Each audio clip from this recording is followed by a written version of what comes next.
Thank you for giving me the likes. I gotta tell people I'm online again. I get off for a minute, and then I look over, there's all kinds of fires started.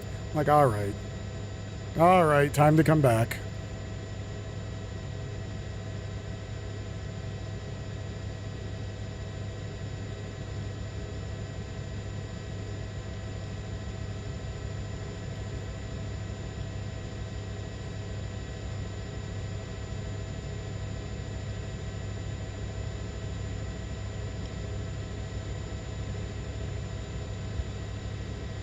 This is the Yuba fire.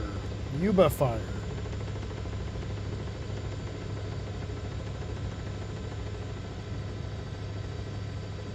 Let me go find Tio and see if he's done eating. Hold on. Tio, are you still stuffing things in your mouth?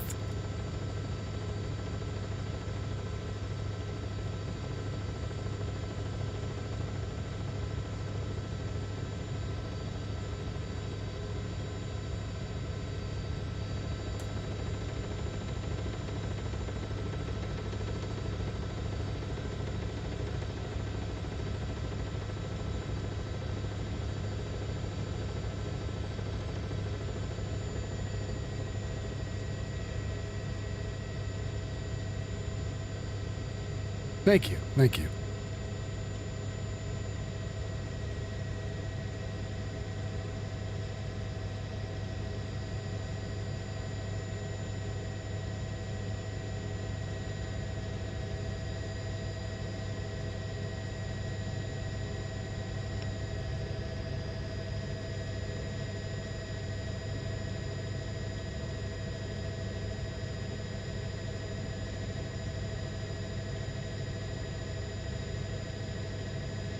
Is the cat on the carrier?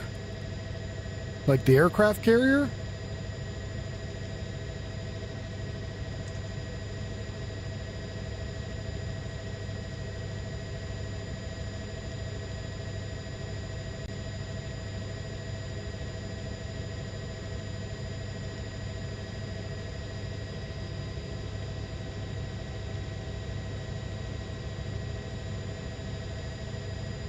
Hell just happened to one of my screens.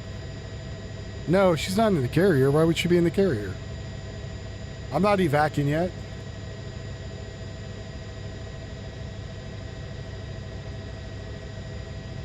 I don't live in Yuba.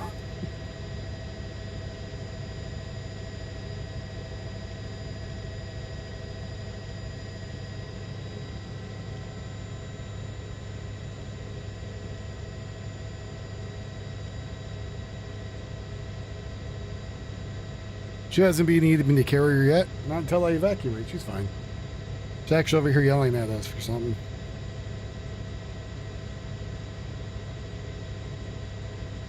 Well, not great.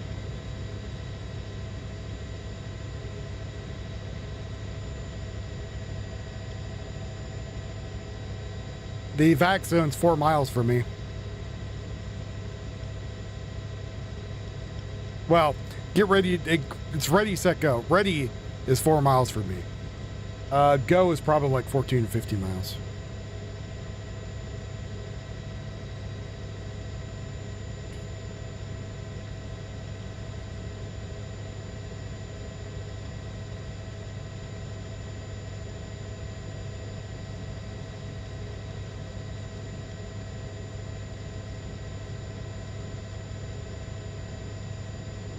But at least the air is somewhat better today than it was. Yesterday it was like toxic.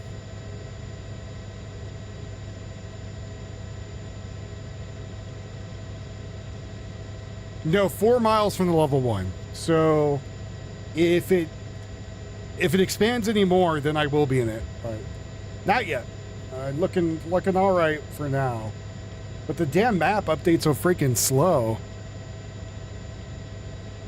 I don't know what 37F is, and would that be 37C? Hold on.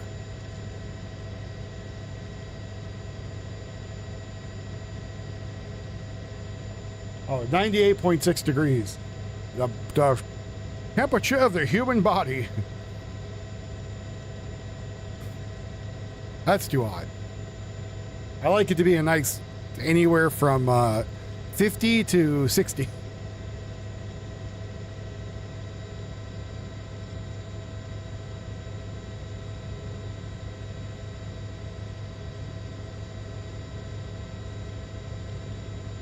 Someone save the cattle.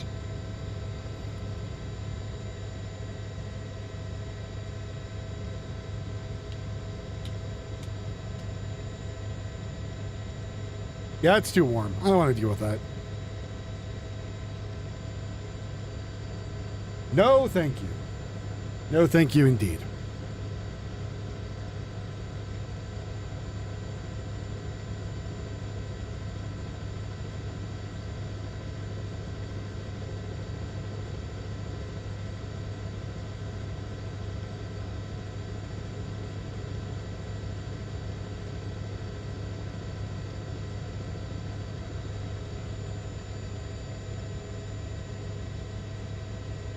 How's everybody doing?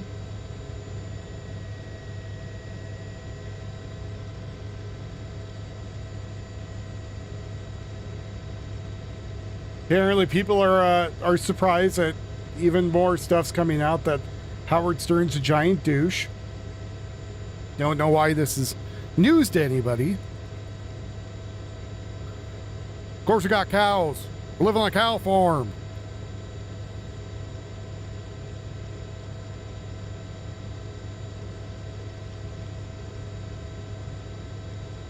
Yeah, so Yuba's on fire right now. And then the fire to me again, 4 miles from the ready area. So I'm just hoping it doesn't expand. Because then I'll be in the ready area. Yeah, I don't know what the hell Howard Stern's been doing, but I guess he's been making the news rounds recently because the people are like, he's got a dress code where women must blah, blah, blah, blah, blah, blah. I'm like, yeah, he used to have like women come in there and do like nasty shit on his show. Like, why does that surprise you? His entire show for the longest time was, what can I get away with before the CDC sues me? And then, oh, the CDC sued me. How did that happen? Hello, yes, I'm back.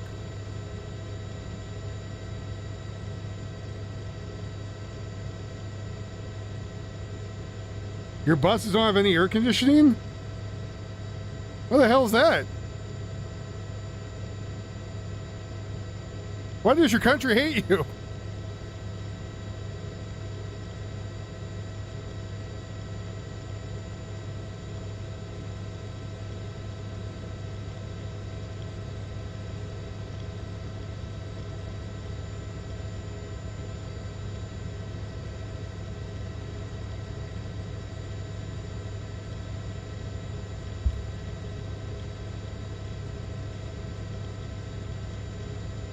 Well, I think he went sexual because he was trying to just, you know, lean into as much as possible the shock jock thing. Right? Like, I have to be more shocking than I was yesterday. Otherwise, no one's going to be paying attention. Yeah, there was a fire in Yuba. I seem to be covering a lot of fires these days. Which is fine, at least people know. We can let people know what's going on, keep them informed.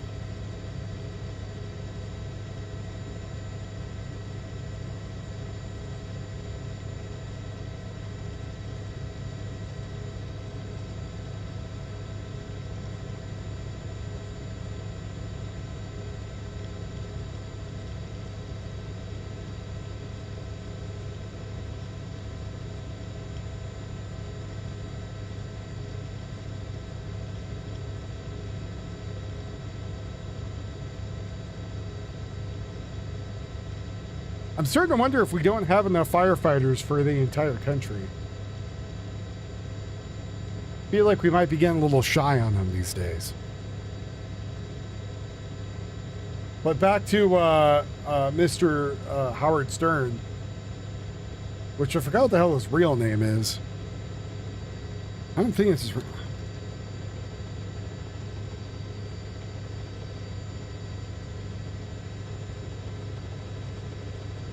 Oh, no, it is just Howard Stern.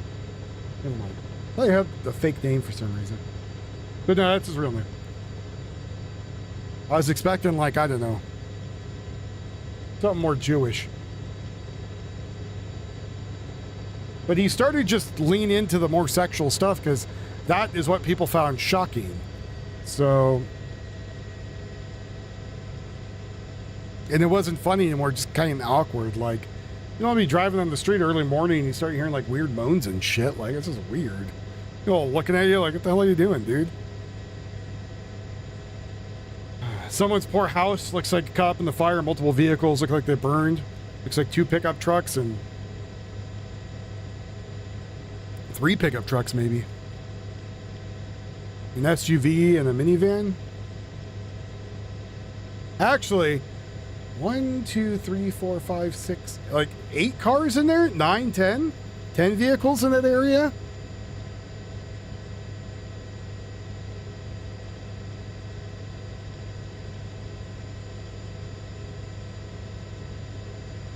Oh, you do have aircon in the buses. Oh, okay. Sorry. Misread that.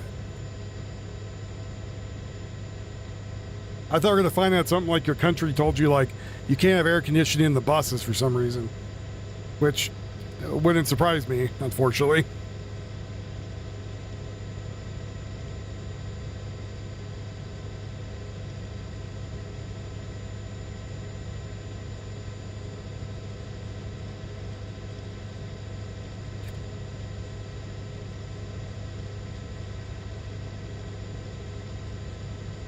I might need to go make like a cup of coffee or something. I feel like lethargic.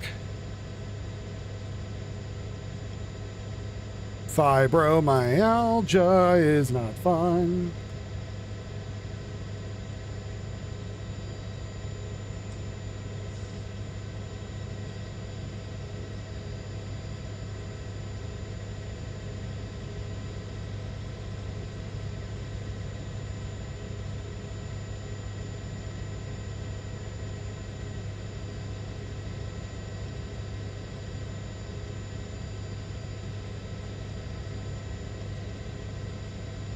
Oof.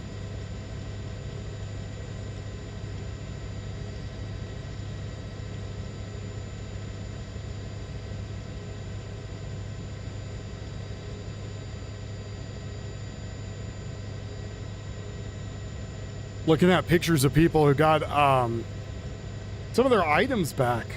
They were caught in the fires. Some places people are being allowed now to go back and sift through their belongings. One guy found his entire gun safe totally unscathed. So all the stuff inside of it, he got paperworks and everything. He said the last thing he did before he left was grabbed a bunch of shit his wife wanted to save and he wanted to save, threw it inside the safe, closed it up and got the hell out of there. And everything in the safe was fine. He bought a, let's see, what is this?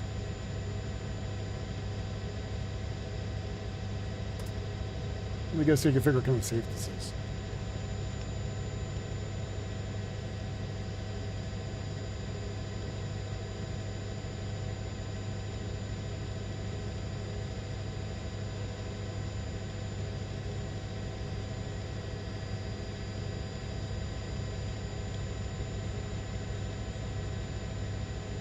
A sports A field.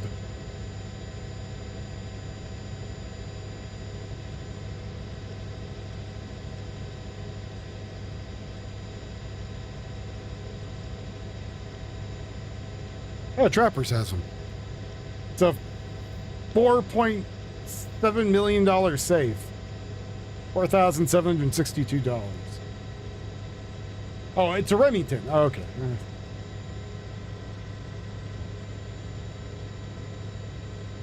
But he said that saved all of his stuff. Good for him.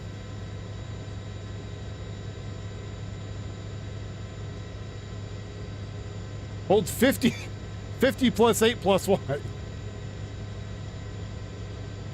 a lot of firearms in there. So he stuck his ammo in there and he stuck his rifles and other firearms. He said he took only the ones that were worth over $10,000 with him.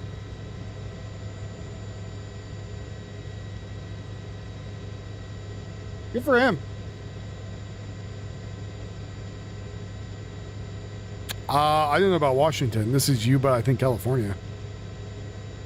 I wouldn't be surprised there's anyone in Washington. I know, like, the entire Spokane area looks like hell right now.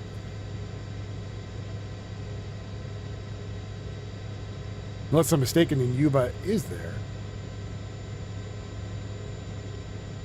Oh, no, you're right. It is there. It is Washington. No, there isn't. There's California? Am I tripping? Hold on. Told you guys I need some coffee. Yeah, it's California. All right, that's what I thought. Damn me and second guessing myself. But if we want to go take a look at the entire thing of fires.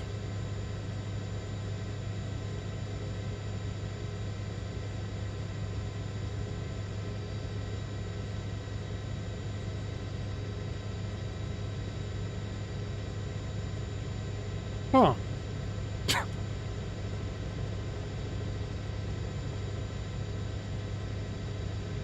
All right. Most of Idaho and Oregon are red flagged warning. That's nice.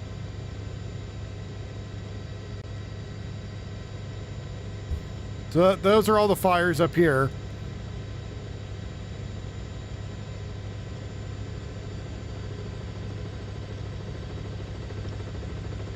I mean, yeah, there is Froggy. I read there was another one that started, but they put it out, and then again, Tampax thought it'd be a good idea that said, "Hey, those southern fires near me, yeah, those are out, right? We'll just take those airplanes and we'll send them, over here by Bend." And then people here told her, "Hey, dumbass, the fire isn't out. We got this one, we got that one, that one, that one, that one, that one, that one. Those little tiny ones. This one, this one, this one, this one, this one. It's not so bad. This one, which is, it's only 223 acres. That's pretty small still. 69. 1,276 acres. That's a pretty big one.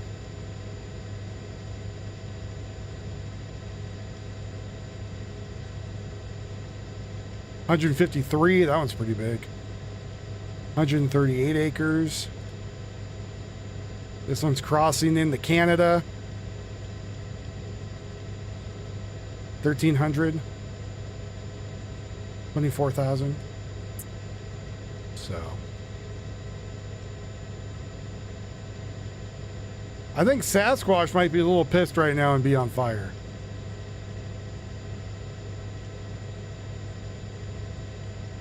I feel like the squash might be a little pissy at the moment.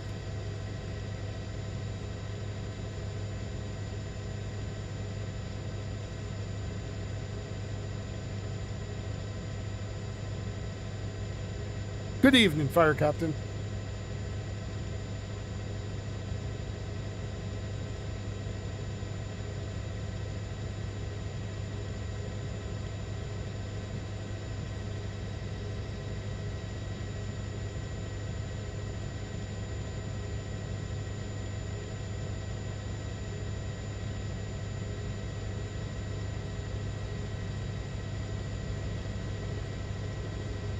So I guess it looks like Trump's trying to get rid of daylight savings time. Is that going to go through? Yeah, the fire squash. Actually, speaking of stuff, I need to check if that package from Flavor got here. Usually it takes them a day or two to get here. Hit that like button if you folks have not already done it. Thank you very much. Could ask Yuffie very nicely if she would make me a cup of coffee, maybe. So I'm not as lethargic feeling.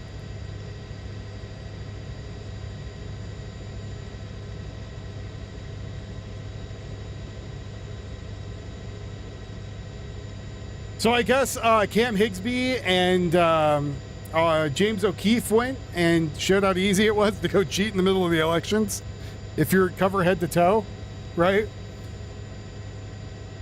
Cam Higsby says yesterday in Minneapolis, polls designated as a Muslim woman, dressed as a Muslim woman, poll workers were going to let me vote in other people's names and then vouch for 8 other unregistered foreigner voters. Oh, country, what are you doing? What is going on?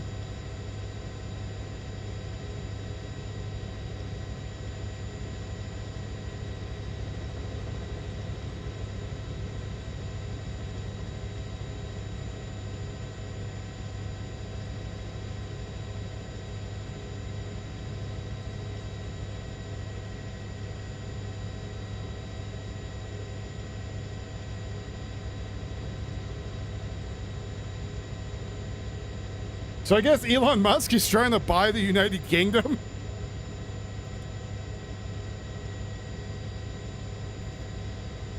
I don't know how that would work. I don't know if you could just go buy another country like that. Wouldn't that be something? Yeah, the Fire Squatch. That's a new flavor for Flavor Forest. Fire Squatch.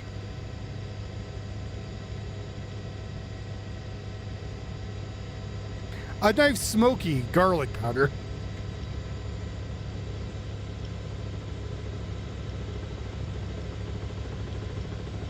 I'm going to tell him we're talking about him. On air talking about you.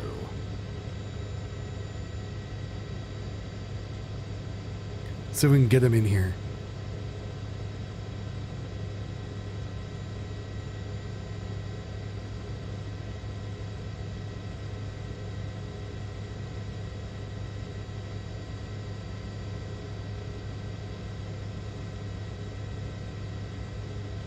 Fire crotch. I don't know if you want garlic fire crotch. I feel like that would be kind of crabby. Maybe a little fishy. Dischargy?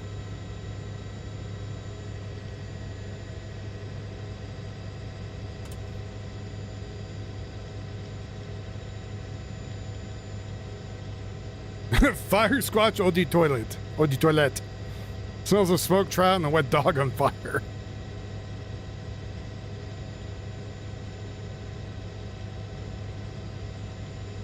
No gravity loss today. Not that I could tell. My ass is still firmly planted in my chair. I did read that they were saying that the Earth was supposed to lose gravity. I don't understand the idea behind that.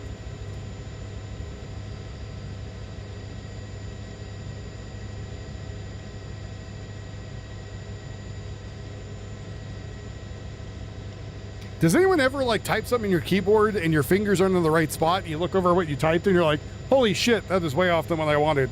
Then you look at your hands and go, oh, I'm one key off.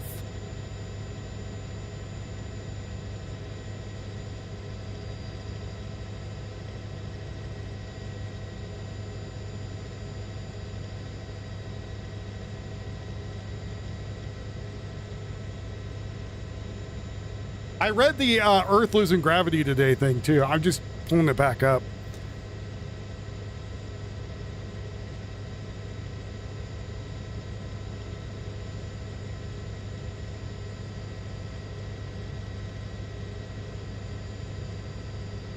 A widely circulated social media rumor claimed that on August 12, 2026, Earth would temporarily lose gravity for 7 seconds, sometimes linked to Project Anchor black hole gravitational waves or the solar eclipse of the day. NASA and fact checkers have reportedly stated it was false. Gravity is a direct consequence of Earth's mass via Newton's laws of Einstein's general relativity. It cannot simply turn off. Oh, I'm also competitive to the planet. Weird, isn't it? I've done it with text messaging too. Well, in the wildlife fire captain are coming down. I saw a 4-point buck the other day. I just thought to myself, you son of a bitch. No, I don't have a license right now. I can't shoot you with a rifle, but I have a bow that could easily take it down. Oh, that's all good. You heard what I said with the typos. I was all over the place trying to type this in. The only way for the Earth's overall gravity to decrease significantly would be if the planet loses a huge amount of mass, core/mantle, crust, and ocean's atmosphere. This is not happening. Total eclipse, the real event on this date, has no effect on the Earth's gravity. The sun's moon gravitational pull creates predictable tides, but nothing that alters the planet's solar gravitational pull. And now you know.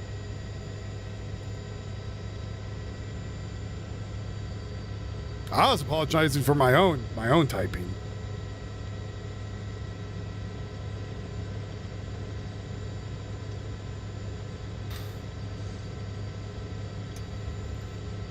Yes, I'm back. I am back. Another fire started, so I hopped back on.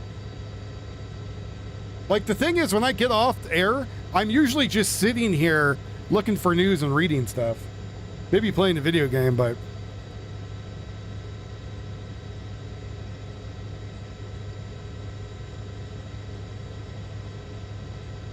Video games take a second banana.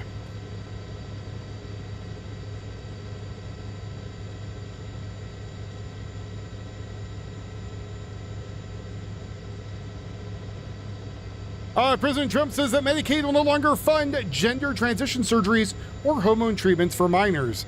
Good. They should not. That's something you do when you're an adult. Leave children alone. Yeah, which path did you take? Did I tell you about we had a wolf mother and her cub munching on someone's dog the other day? Might have been like a month ago. I don't think it had anything to do with the fires. It's just something that happened.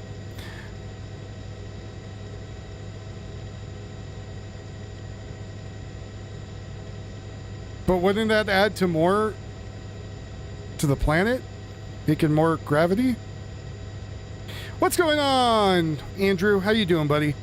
I keep popping into the Vix and I say hi to them. They don't say anything back. I've been banned. Shadow banned. Yeah, I probably say something stupid and just ignore me.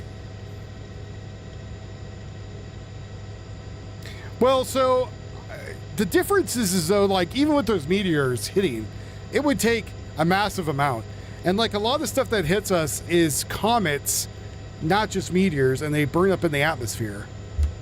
So meteorites do hit us, but...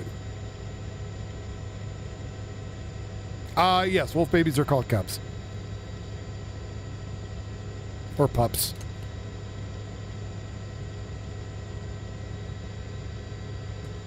I heard one time there's a difference, but I don't know what it is. Well, so that, right. So depending on, like, it could be a meteorite with, I don't know, a frozen gas core that hits it and then evaporates.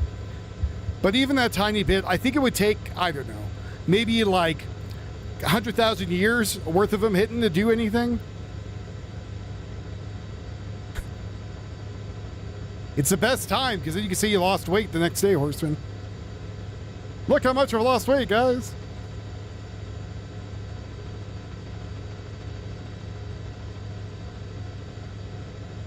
You know what gets a lot of shit hitting it, though, is the moon.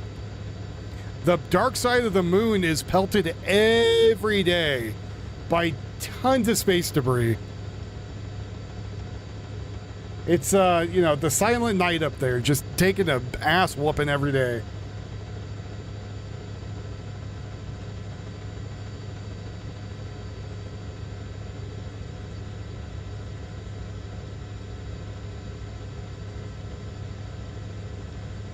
What the hell is... Oh, the DC is the Disney... Okay. Sorry. Nerdrotic put a thing out that says, James Gunn humbled, Spider-Man Brand New Day destroyed the DCU.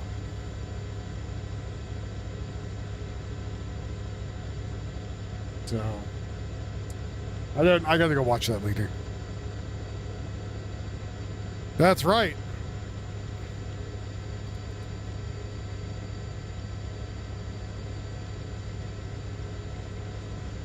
Ew. No, it's the Disney Cinematic Universe. DC would be... Oh, yeah, you're right. DC would be the... DC, I don't know. I'm confused, Coop. Because it showed Spider-Man, but he's not DC. That's a Marvel character. I don't know. Maybe it did better than the DCU universe? I don't know. Maybe I'm just confused by the title. I'll have to watch it later. Was there a DC movie coming out the same time as Spider-Man? I don't know.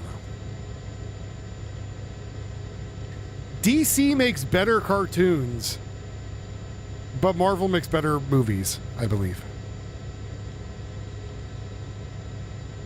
Listen, just because you grew up not knowing that a castle for the Little Mermaid was covered in dicks. What are we talking about?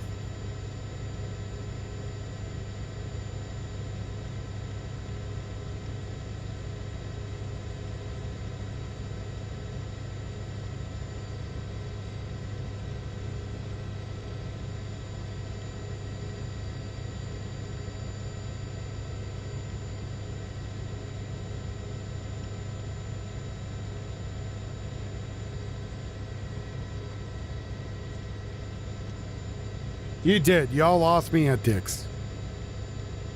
You guys just cut it off there.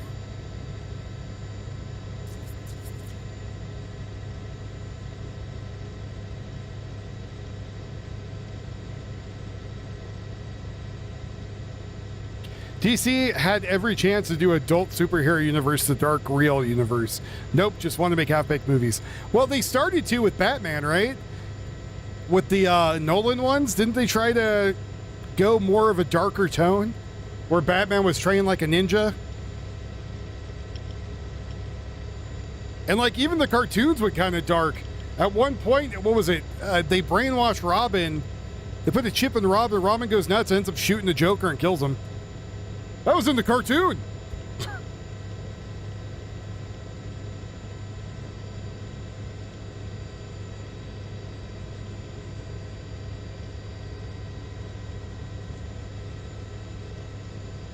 Oh, did Supergirl just bomb? Supergirl and Jason Momoa as Lobo. But why would you make Jason Momoa... Well, he was already there as Aquaman, wasn't he? Why the hell do you make him two different people? What the shit's going on here?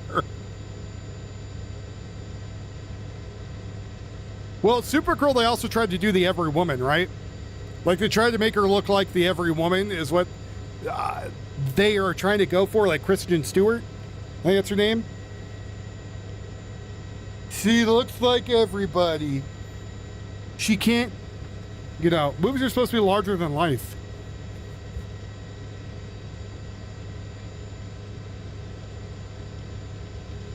Oh, that's what neurotic. All right, thank you.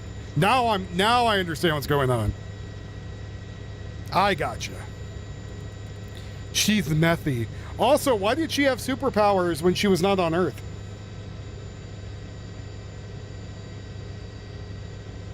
And never went to Earth. The whole point is that Kryptonians are supposed to get their power from the orange sun, right? Otherwise, you're just like normal people. Did they throw that idea out there? I don't know. The amount of superhero movies I've watched is few and far between the last couple of years. I'll put one on and watch it. Like, I watched The Matrix 4 the other day. I didn't think it was that bad. I didn't think it was great. It was okay.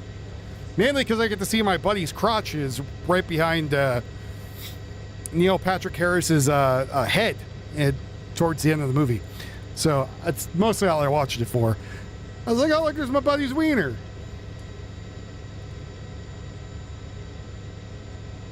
Well, but here's the thing with the writing of most comic books. It's already done. Like, the story's already there. You don't need to... You don't need to, really write much. You just have to make sure that it goes from the comic book format This is why I wish Variant Savage was in here, because he's already going to be butthurt about what's going on with Doom. But the story's already there. All you got to do is translate the story into a movie format, right? And the other thing is like, let's say you take one comic book, which is 30 so pages, right, give or take, and then you could combine a couple of them where, you know, a story arc or whatever. But the story's already there.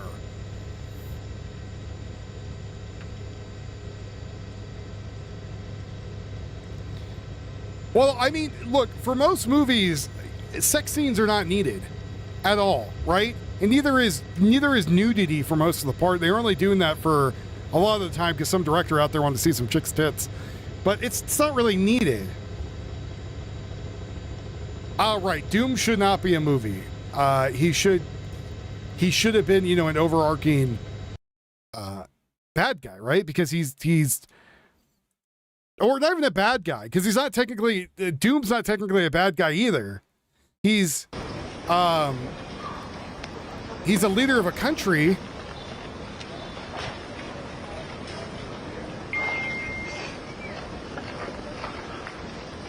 Tio, you do realize there's other things happening in the world, right?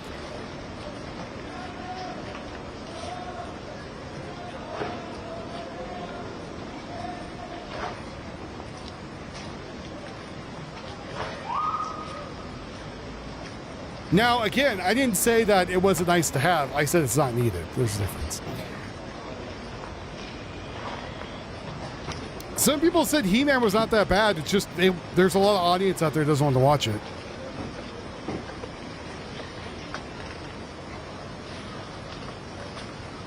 But I'm going to tell you right now, if I'm turning on a movie and there's some guy schlong out there, I'm not really wanting to watch that. I'd be like, you know, I don't really need this in my life.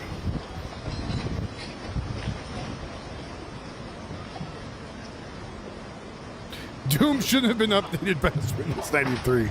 Well, so Doom is supposed to have like his own country. He's supposed to have his own people. He's supposed to be, you know, as smart and intelligent as like Reed Richards. Like, he's supposed to have all of his own stuff, right? Like, instead, like the last couple times they chalked him up to, you know, a 1 hour movie where he works with Reed and then like disappears. People were like, what the shit? What the hell's going on with that? And he's supposed to be like a thorn in the side to like the Avengers and everybody else.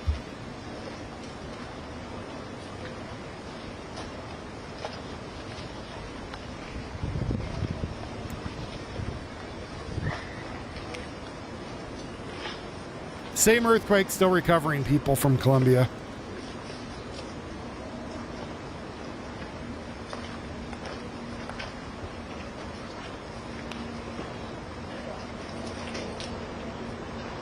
Well, I think the problem is with new directors and so risky for the rescuers, and I just want to thank them. I want to congratulate them.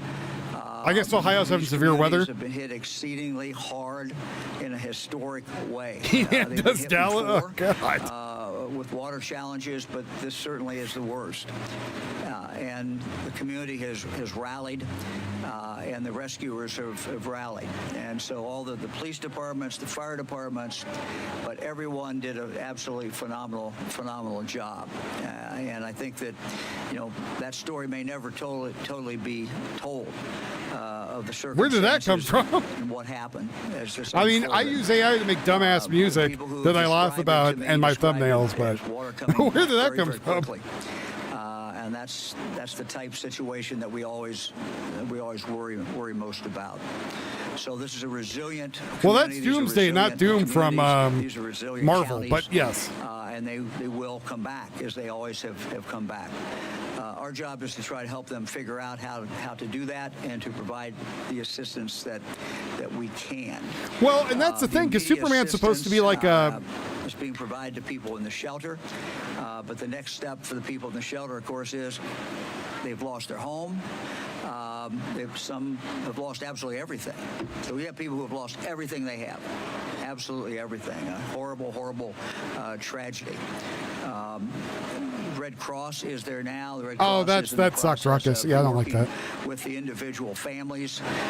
The temporary housing obviously will have to be obtained very, very quickly, and the Red Cross is very good at working that out and providing assistance. The long-term help is going to come from the governor's office and come from the legislators who you will hear from in just a moment. But I want to ask Sim Merrick, who heads up our emergency management operation, to outline for you briefly kind of the next steps, because the first step is we have to have an assessment. We rely on the counties to do that. We have emphasized in the meeting we just had, it's important when that assessment is done not to miss anything. Because with the power our of ability Grayskull, it to rips his pants qualify off. for federal help, frankly, depends Oh my God, on the it's gravity great. and the amount of the loss. And so we want to count everybody. We want to count everybody's house in all the counties that are involved. So you want to run through very quickly kind of that process?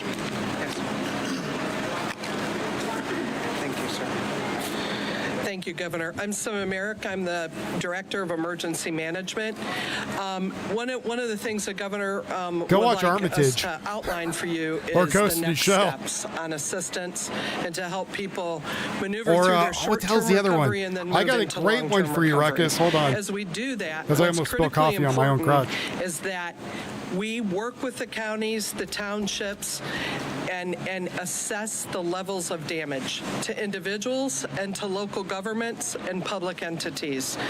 It's a couple different processes. So there will first be the folks that Have you come seen through Blame? the county, the townships will work on assessing their damages for individuals. So it's important when these folks come, you outline what you had, answer the questions they had. The second part will be a little later, takes a little longer. It's called the public assistance damage assessments, and those are assessing buildings, roads, Yeah, bridges, Perfect Blue's not about technology. responder time, and all of that gets Crazy calculated. woman. And then that gets throughout the counties that we have damage. No, These Blame. are the hardest I hit dropped the counties link. at this point. BLMAE. But we have many counties across Like I'm Ohio blaming right you now for through something. this weather system Hello, Kelly. that have damages that will add to those calculations. We then put them together and we present them as a team and discuss it with Governor DeWine on recommendations and considerations. The one thing I do want to mention along with damage assessment is if you have needs right now, reach out What's to your going on, county Rue? emergency management Fullerton agency. had a big old or the fire that was fire happening chief, earlier. I'm waiting to see if any and more incident command, helicopters 'cause come out right there. now they're working it as a unified group, and let them know what your needs are. There are many volunteer agencies that are providing help to individuals. But I ask again, just please be very upfront and candid on the damage assessment so we can get them in timely and put a package together. Thank you. You want to explain the difference between the county assessment and then the total state assessment and what That's right. impact that- Yes, sir. So the governor has asked that I mention the differences. So the counties have a threshold that they have to meet. That each county is different based on their county status, their population. Then those get calculated, and when they meet that threshold, that's one. I'll wait until she's done talking, and then But then we I'll have tell you to what Blame's calculate about. them as a state, and we have a baseline or a threshold that we have to meet for us to move forward for You know, the Fox logo is making it look like I have 94,000 people watching me right now. I do want to I'm caution okay with all of you, this. though, that if we don't meet federal assistance, we still have a lot of state agencies screen cap and the that. ability Oh my to God, help look, Wolf people has 94,000 recover, people both watching. short-term and long-term recovery. It's a process. It can take a little bit of time.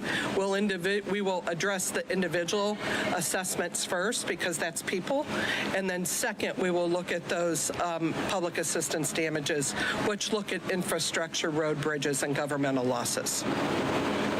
Thank you. Thanks, Tim. So again, the recap. There first has to be a qualification, and we're dealing now with federal. To get the federal help in, you have to meet a statewide number. You have to hit the numbers in I'm going to go with that. counties. Dark Horseman, I'm going to raise you and say this guy knows how to make fried Can chicken. begin very, very quickly. The Colonel over here. But again, we encourage everybody. make sure that everything is Besides in fact, 11 herbs is and in fact spices. reported, because we want to be able to, frankly, qualify for those federal dollars. After that, if we qualify for the federal dollars, then the federal government comes in and they do Herbal, the yeah. individual, Well, they that's do even the better. individual assessment. So it's really a two-step process. As Sima said, however, you also have some potential for state help as well. And we have our legislators who have been here really from the beginning. So it's Earl my Redenbacher, I think privilege was his now name. to introduce Senator Schaefer, and he will talk a little bit maybe about what he has seen. When I came in today by helicopter because I wanted to have the opportunity to just see the whole area, and it was stunning, frankly. If you've not seen any drone pictures, it is stunning.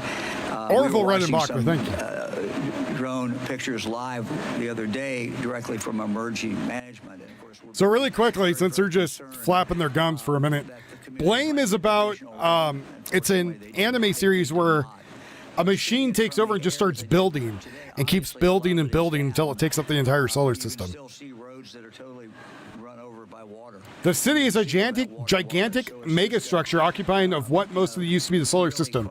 Its exact size is unknown, but Tatsutomo Nahi suggests its diameter to be at least equal to Jupiter's orbit. My name is Tim Schaefer, State Senator for the 20th District. And Governor, I want to thank you and all of your people, your agency directors, the people who have rushed to Perry County, Muskingum County to help. And thank you for being here. Just the fact that you're here and you're finding out quickly what our needs are, what the needs of our local citizens are, our constituents, is very impressive. And I thank you from the bottom of my heart for that. And the needs are very, very great, ladies and gentlemen.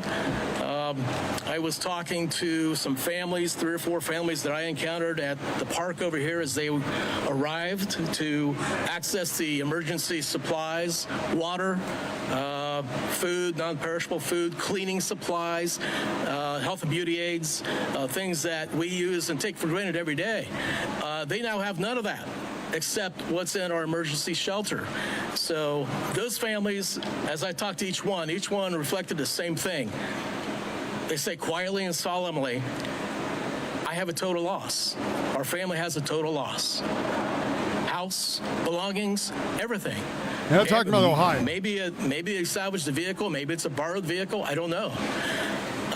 But they literally got out in some cases with just the shirts on their backs. So I would ask Ohioans, particularly in the local area here, to continue with the donations. Your donations of water, cleaning supplies, non-perishable food are still very, very important. Personal aids, hygiene aids, all those things are, the first 24 hours, first 36 hours, it's been very, very helpful. But this is going to go on for days. The recovery is going to go on for days and weeks, most likely. And a lot of these families will not have homes to go back to. So That's I would sad. ask that Ohioans, and Governor, as you know so well, Ohioans are incredibly generous people. I've seen it so many times in my time in the State House. Let's keep being generous. Let's help these folks. Let's help these families continue to recover. And I understand that in a little bit, you'll be getting some information about where to make donations, monetary donations or donations of product. And thank you. Thank you. And God bless everybody who has helped out and continues to help out. And for our first responders, these are men and women who put everything aside. And it's amazing. We have, dozens of local departments responding to this crisis. Thank God we have them, and thank God we have our first responders there when we need them, because we have needed them. We need them desperately. And a lot of those folks aren't getting a rest either. So continue with the donations. Appreciate that very much. And pray for us, pray for our residents, and pray for our first responders as they continue to help the local residents out. Thank you. Thank you.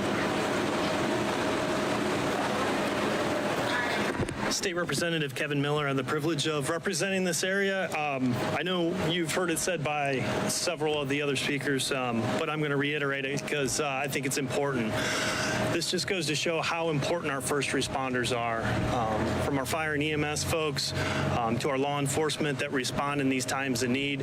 Talked to several individuals, a few hours of sleep, if any. Some have been up over days during this incident to make sure everyone else is safe. So I can't say enough about them. Chief Newland, Sheriff Barker, his team, truly appreciate them. The other thing you heard is about Appalachia all coming together in a time of need. I think we heard earlier, maybe the chief can speak to it. Haven't got no donations yet? What do you mean? Agencies responded. Agencies out of West Virginia came here to help. That's significant, and I thank God for that. I also want to take the time to thank the governor and his team, as was said, for coming here and viewing this himself. I can tell you, I was on the phone with several of the directors who are here today. Director Suver, Director Merrick, who took my phone calls. I didn't have to call them back. They took my phone call on the first ring. Wanted to know what we needed, what they could get us. That's incredible, and in a time of need, that's exactly what we expect from an administration that's leading us. The other thing I'd like to say is I appreciate the quick declaration from the governor to get the ball moving on everything. And I look forward to the collaboration with the administration and these folks to bring all the resources we can from the state level, and build that I guess that case for the federal resources as well. I'm certainly not here to speak on behalf of Congressman Balderson, but I will tell you that he was at the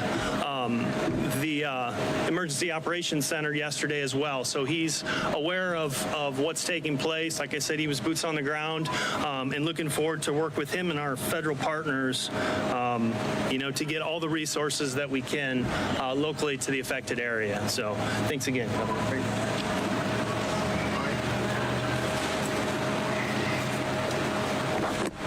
We're happy to take any questions.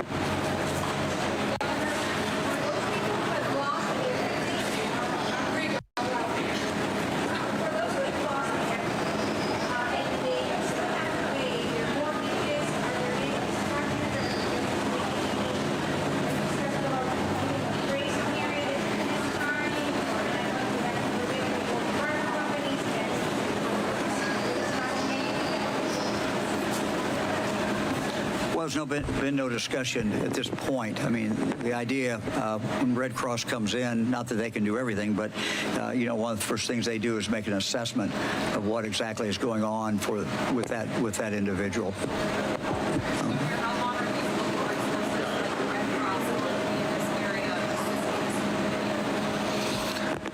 How long is what? I'm sorry. Yeah, I can't speak for the Red Cross. I think they got somebody out in Columbia. Administration, anything, as long as we are needed, we are going to be here. One of the things we sent in was the National Guard. Now, we didn't generally call out the National Guard, but what we did is we sent in those units in the state, 2 of those units in the state that are focused on rescue in regard to the water.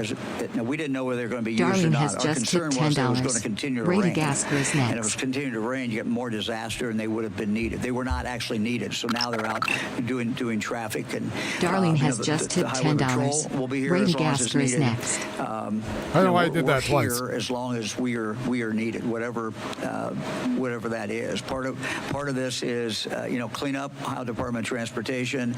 I signed the executive order very, very early on in this when we were still right in the middle of it, and I did that because I want to make it clear that the Ohio Department of Transportation can come in and can be of assistance in clearing roads and doing other things. So we're here. We're going to stay here as long as we're needed.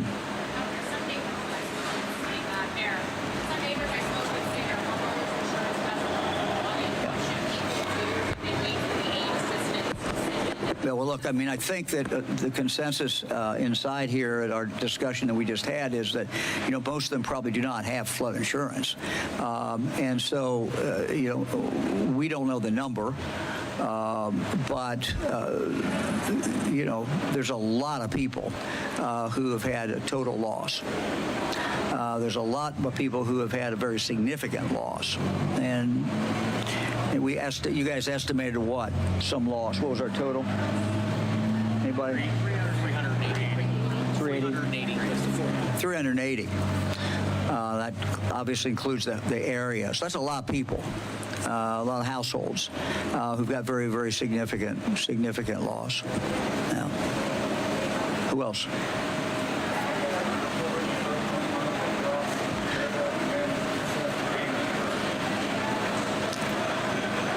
Well, I think you know obviously you want to take pictures if you can, but you also have to go about the business of cleaning the place up and doing what you need to do. I don't know, Simon, do you have anything on that? Any suggestions? Because we can't have people sitting around not doing what they want to do. So either one. We have Jeff take that. Yeah, so we will be around where our plans were to start today. Of course, everything we of course just needed to do some other things first.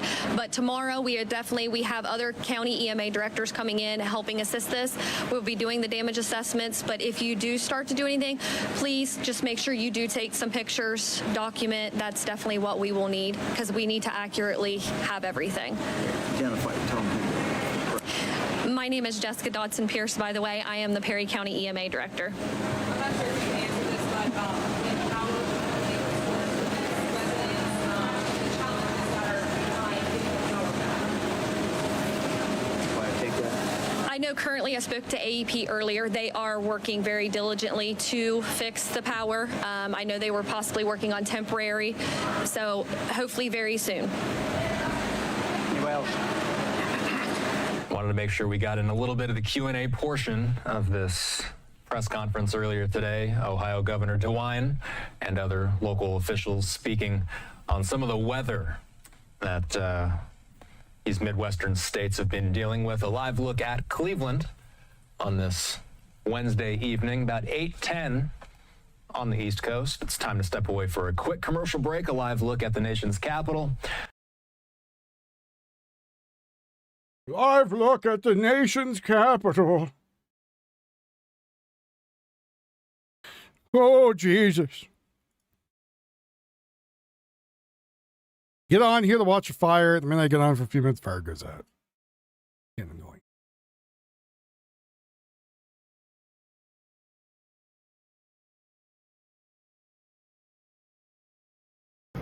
High school. These kids are leaving high school and going to college, and they couldn't fill in 4 words. Flooding in Ohio. 4 words. I literally broke down in the middle of class. This is only day 2. And I have seniors who simply cannot read and seniors who cannot write. They can reason. They have the ability to defend their reasoning if it's talking to their homeboy, but applying that to a written text, 2 paragraphs, they couldn't do it. Our young black men, our young brown men, our young black girls, and our young brown girls. These kids are. Well, you're finding out that, people are getting stupid.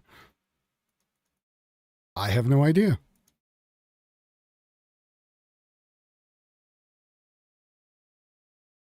Can you read, Dark Horseman?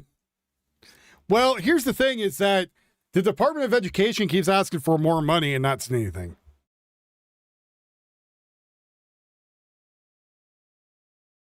I didn't say anything about color. He did.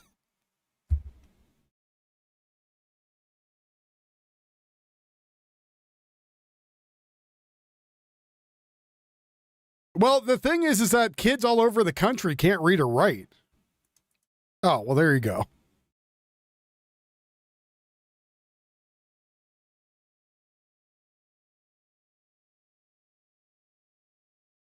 Yeah, I don't know what's going on with the flooding. It just came up on the news. I was waiting for them to tell us where it was, but apparently that was too hard.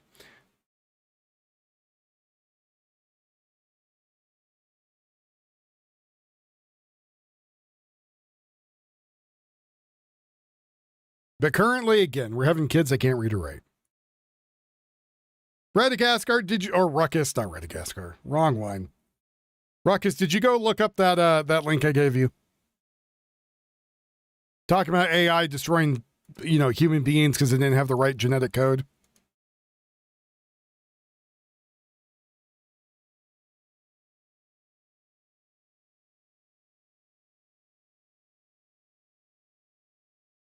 Speaking of Ohio, let's go look at that family with the 16 kids.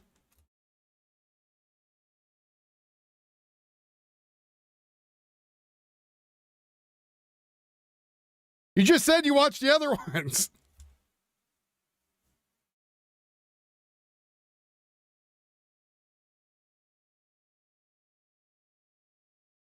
Let's see. No updates of that yet. Do we have to? I mean, we don't have to, but I was more curious.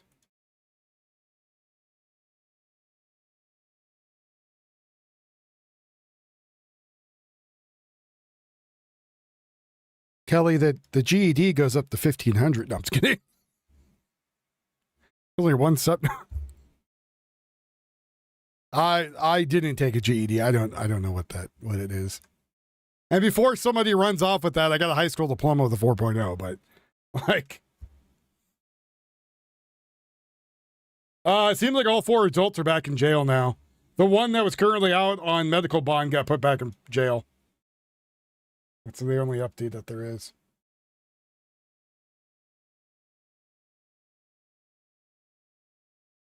No, I'm not looking up the whole thing. Just looking up part of it. Batavia, Ohio has been flooding. How bad's the flooding? Let's go look for the flooding in that.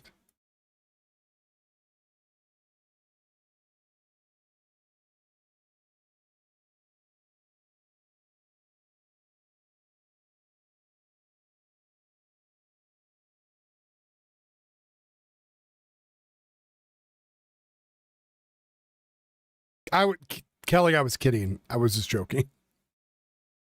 I was being facetious.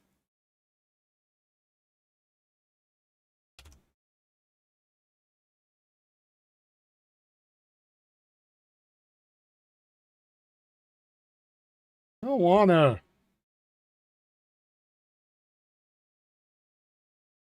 I don't want to go look for anything. What? Anything interesting going on other than the fire? Flooding, people being rescued. I don't know. Just all kinds of stuff going on. Ohio. This is what we saw outside our station within the past hour. Heavy downpours and a lot of lightning. And in Perry County, a flood emergency is in effect. It is another weather alert day because we have more storms on the way throughout the day. I'm Anna Hoffman. Thank you for joining us for a busy midday.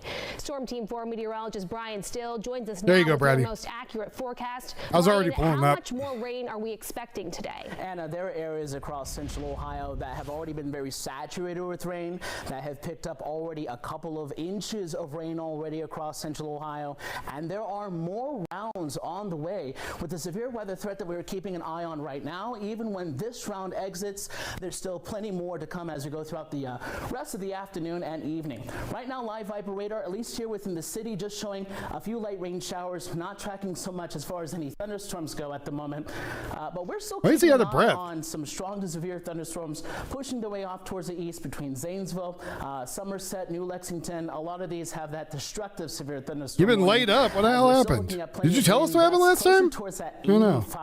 80 mile an hour range. All of this moving into areas that have already been very saturated with rain through yesterday and the overnight hours. Flash flood warnings in effect. Did he just get done jerking it or taking a dump? Why is he so out of breath? As well. Once this line exits, like I mentioned, we're not done with storm chances later on. Still looking at a severe thunderstorm watch in effect until 2 o'clock this afternoon. And then we're looking at a few other rounds trying to move their way in later this evening. So we still have that enhanced risk for severe weather. That level 3 out of 5 for most of central Ohio, including here in Columbus. Out of breath just because of how much activity has been going on. But we'll continue to monitor this system and time out this afternoon system coming up in your full forecast. Anna? Brian, thank you. Some areas in central Ohio saw 4 to 6 inches of rain just in a matter of hours, and that includes Poor Perry little County. guy's terrified. Emergency flooding forced many residents out of their homes. The Red Cross is currently operating 3 shelters. Those are Jesus, Bradley Girl, that's not good. Crooksville Middle School, Perry County Fairgrounds in New Lexington, and Corning Monroe Civic Center.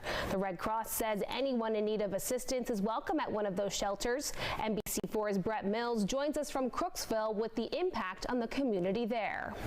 There is widespread flooding here in Crooksville. Some areas have seen up to 6 feet of flooding, and they're expecting to get more rain throughout the day.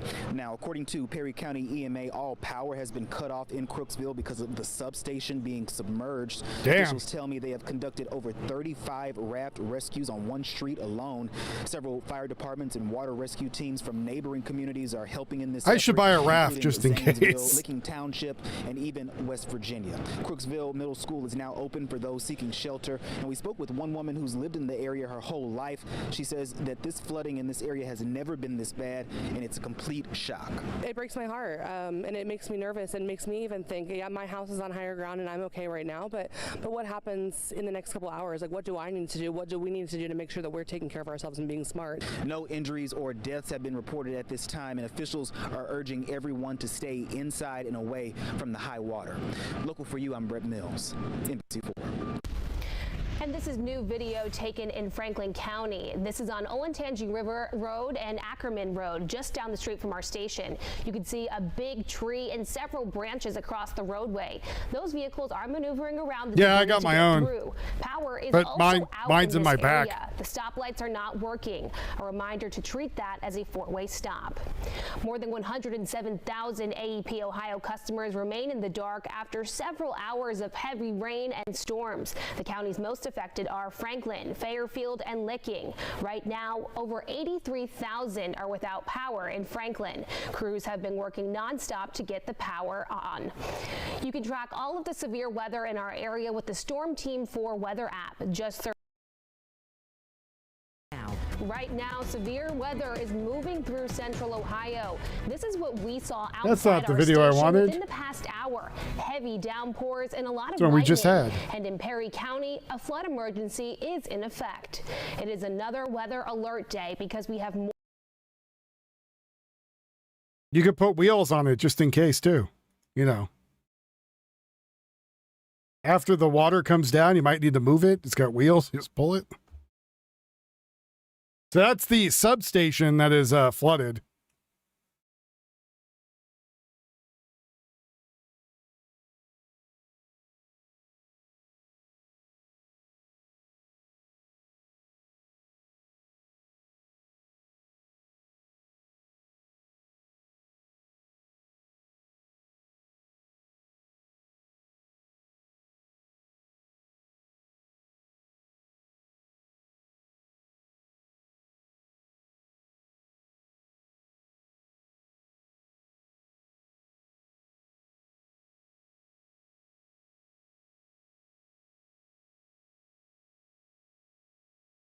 Last night's storms caused major damage across the state. Rescue efforts have been in effect since the early morning in many areas.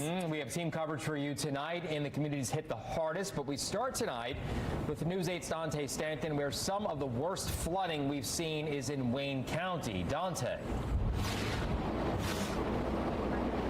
Yeah, Phil, Gina, I am in Cambridge City right now, or what's left of the downtown of it. A lot has changed even in the past 5 minutes. 5-10 minutes ago, the water that you see right here was not coming up to where we are standing in this parking lot. Again, that has changed in the past 5 to 10 minutes. Water is quickly coming our direction. We've had to back up, actually move further into the parking lot about 10-15 feet in just the past couple minutes. A lot of people are out here watching the flood waters.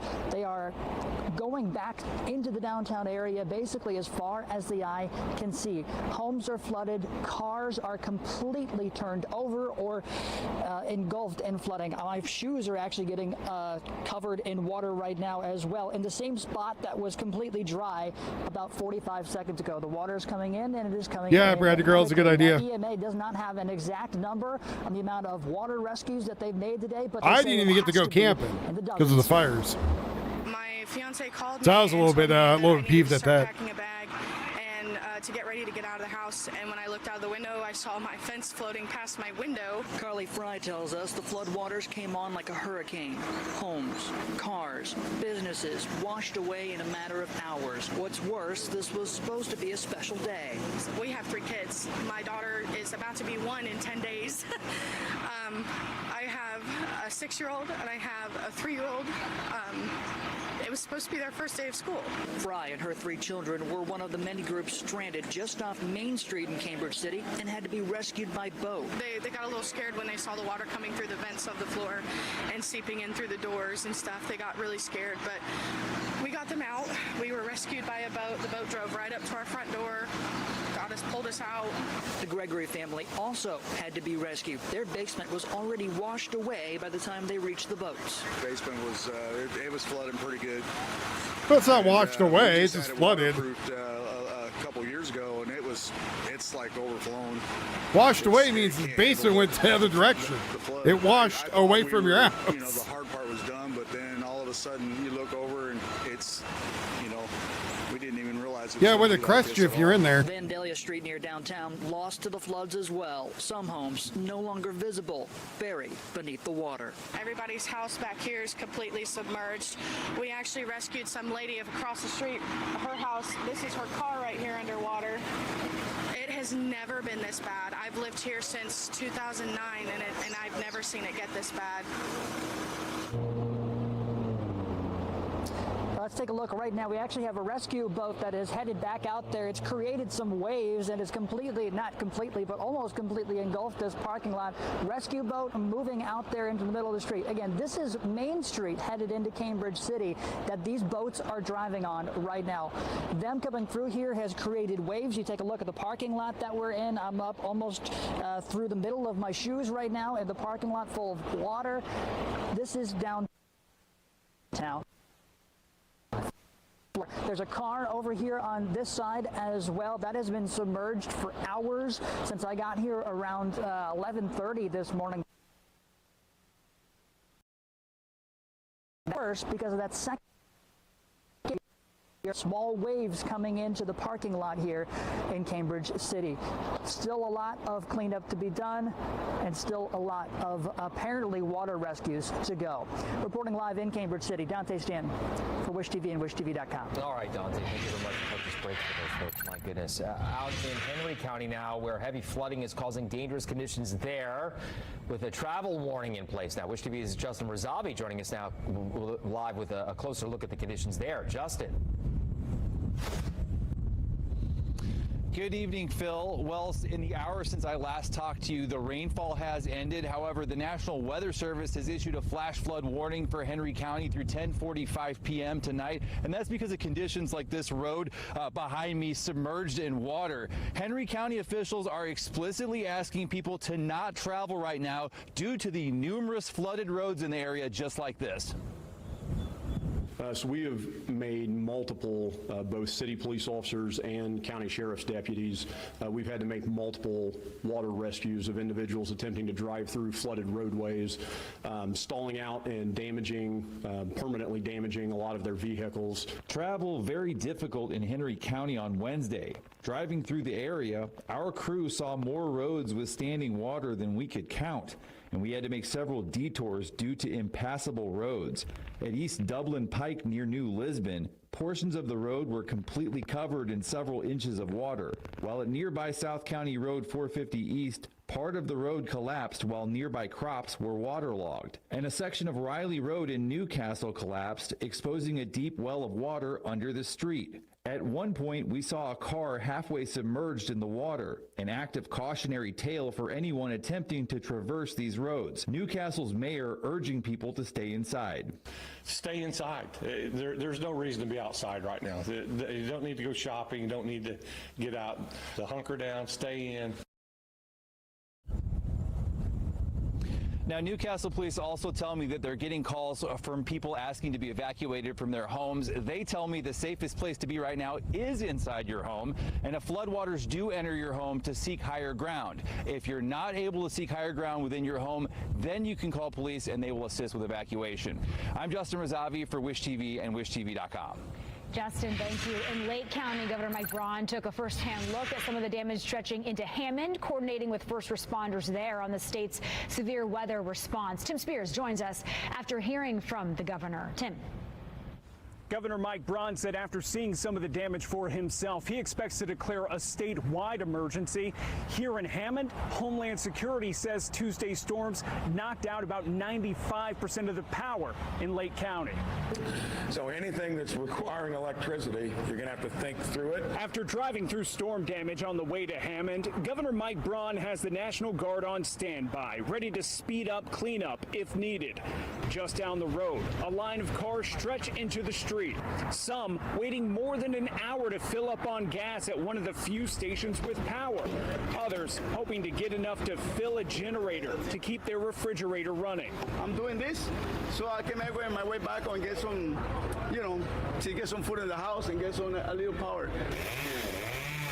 That guy went there to get a six-pack of beer. Don't lie to me. Off trees. Mayor Tom McDermott said it may take utilities till the weekend to get power fully restored.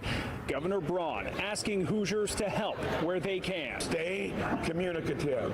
Tell your local authorities what needs to be done. The state will be there to back it up. Just a few miles away, the Gary Airport recorded wind gusts of 99 miles per hour. Gary has declared a local state of emergency. Governor Braun said if there is a statewide declaration, he doesn't believe it will take long for the feds to follow up. He was low on money. Reporting in Hammond, Tim Spears, back to you. Tim, thank you. The governor is sharing photos on his Facebook page of damage in northwest Indiana. Just take a look there on your screen. Look at that. Trees uprooted, homes damaged. Braun says the State Emergency Operations Center is now at level 3 with generators and an oxygen trailer deployed to the region. Braun says restoring power and keeping Hoosiers safe are the state's top priorities. All right, to Delaware County now, where flooding in Muncie forced families to evacuate their homes. News 8's Marguerite Incardone spoke with a family impacted by the flooding. Horses and cones blocking streets are a familiar sight in Muncie today. The flooding has forced several neighbors to evacuate their homes. Very flooded and rainy. Very rainy. Alicia, Ashley, and Amelia live on Pershing Street. They watch neighbors just on the other side of the street be evacuated. Been watching our neighbors get rescued in boats, so that's a little scary, and it's still raining. Instead of leaving while we still can, we're going to stay here. Alicia says that they're currently without power and dealing with some flooding underneath the house. Oh, no. Pump that pumps the water out from underneath our house, runs on power, so the underneath of the house is full of water right now. My husband just had to go get a generator to pump the water out. The family has lived in the house for 26 years. Where? As bad as it's ever been, yes. Where are you pumping the water out 7-year-old to? Amelia said today was her first day of second grade. Her day was cut short due to the flooding. We got to lunch and I ate just a couple bites. We had to come right back. Right now, the family tells me they plan to stay as long as they can. They shared this advice for anyone. Stay safe. Yeah, stay safe. It's really flooded. I always tell my kids, turn around, don't drown. In Muncie, I'm Marguerite. Yeah, but where's the water go? Where they pump the water to? In Jennings County, a 4-year-old boy has died after a tree fell into a home. Oh, Police say it God. happened around 3:30 yesterday afternoon in Country Square. See, Bradley Woods girl, that area could have that's been just you. northwest of North Vernon. Deputies say the tree fell on the bedroom in the back of the home. 3 other people were inside. They were not hurt. Police say they want everyone to be mindful of all the dangers that can come with severe weather. Raise awareness of the dangers that may not be lightning and flooding. It may be trees in the yard, and doing that hopefully can prevent something later on down the road. I think that's where we're at with this. Well, hundreds of thousands of people across the state are still in the dark due to the severe weather, most of those being in northwest Indiana. The Northern Indiana Public Service Company is reporting more than 270,000 outages. Duke Energy has more than 9,300 outages, and AES Indiana reporting nearly 3,600 people without power right now. Here's a map of current travel alerts throughout the state. Henry County and Wayne counties under a travel warning, meaning people should refrain from all travel. Watches in LaPorte, Cass, Delaware, Randolph, and Fayette counties where only essential travel is recommended. Advisories in place in the counties you see there on your screen in yellow, meaning that routine travel may be restricted and that you should use caution if you need to get out on the road. We were talking about you earlier, that's all. I forgot what it was about, but we're talking about Bigfoot being on fire and you came up. Whatever. The moment has passed.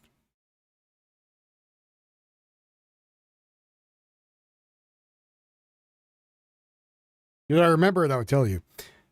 I think Tio's having a stroke because he said scanner for Yuba County and then sends me nothing.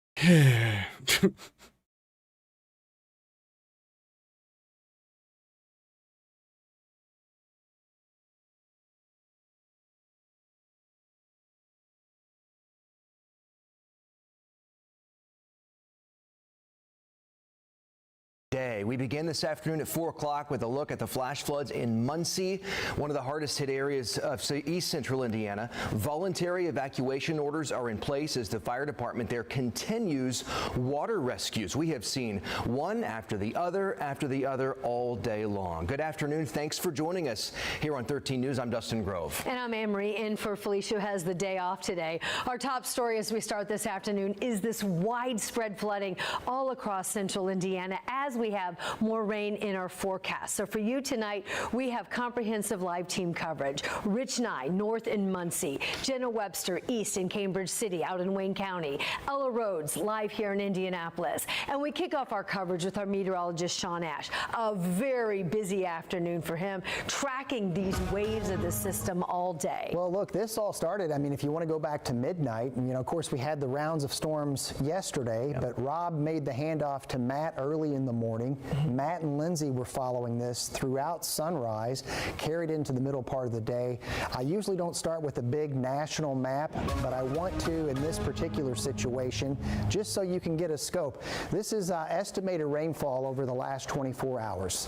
So the wettest spot in our country is right here in Indiana, and specifically east central Indiana. So this is the radar sequence over the last 24 hours. I woke up this morning around 5 o'clock, could not believe my eyes when I was looking at this stationary heavy axis that developed just east of Indianapolis. And when we say it hung around for many hours, almost most of the day here, and this was just torrential rain that led into, unfortunately, and we don't say this often, but yes, in this case it verifies historic flooding. So this is the heavy rainfall footprint from this system here that includes Delaware, Madison, Henry, Wayne counties, where we've got our reporters. They've been doing a phenomenal job. And I've never seen this here. This is flash flood emergency. Sometimes we might get half of a county in one part of our viewing area. We've got all of Madison, all of Henry, all of Delaware, all of Wayne, Fayette, Union counties here. Of course, those are the flash flood emergencies. We have many more counties that are under flash flood warnings, including the Indy metro area. These are rainfall rain estimates with ground truth. Many spots within this zone right here had about 2.5 to 3 months worth of rain over the last 24 hours, and a lot of that actually occurred in the last 12 hours. Here's the radar right now. So the heaviest rain is starting to wind down. What will happen, and I'll go into a little more detail on this coming up in the forecast here, we're going to transition from historic flash flooding to possibly in some areas historic river flooding. We still have some heavy storms that are over Columbus. These are not severe. We did have a confirmed tornado from earlier, but this is what we have right now. Those are the flash flood warnings. We're going to settle things down for a bit, but we've got more in the days ahead. I'll have more on that coming up in the 7-day forecast. Yeah, I know that river flooding is a real concern, Sean. Saw a tow truck towing an ambulance that must have gotten stuck somewhere in the floodwaters. Let me give you some perspective on where I am. We're in Cambridge. This is the corner right here of Front and Green Street going into Main Street Route 40. So if you're familiar with this area, if you've seen the pictures online of the flooding today, Main Street has really been where a lot of it has been. But honestly, right here, I mean, if I just step out, we're on this neighbor's stool right now, this step, and I mean, my feet are completely underwater. We have not even tried to go over to Main Street just with wanting to be safe in these conditions today. And if you are looking down Front Street right now, it looks like a river, and it sounds like a river too, with just the rushing water. And honestly, I think it looks a little bit better than what we saw when we were out here earlier today. I want to give you an update. I've been talking to the fire chief today, and he really says this has been a group effort. They have 3 other fire departments, actually now 4 that are helping them. Lynn just came down to help.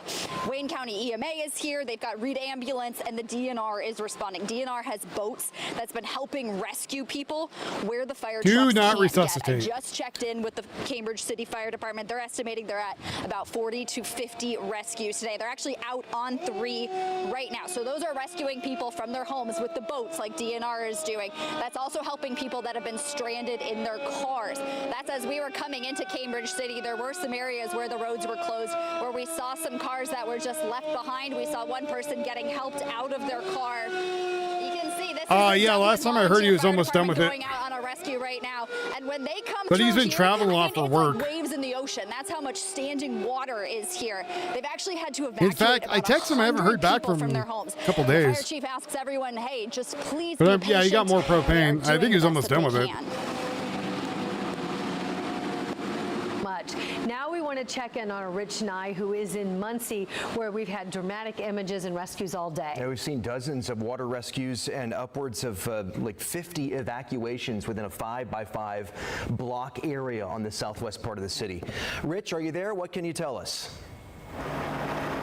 Well, we've actually moved to another part on the southwest corner of Muncie because this is where the water evacuations have been taking place late this afternoon. We're standing on Hoyt Avenue, which is one of the main thoroughfares into Muncie when you're coming in from that direction. I texted him. We'll see if he comes in.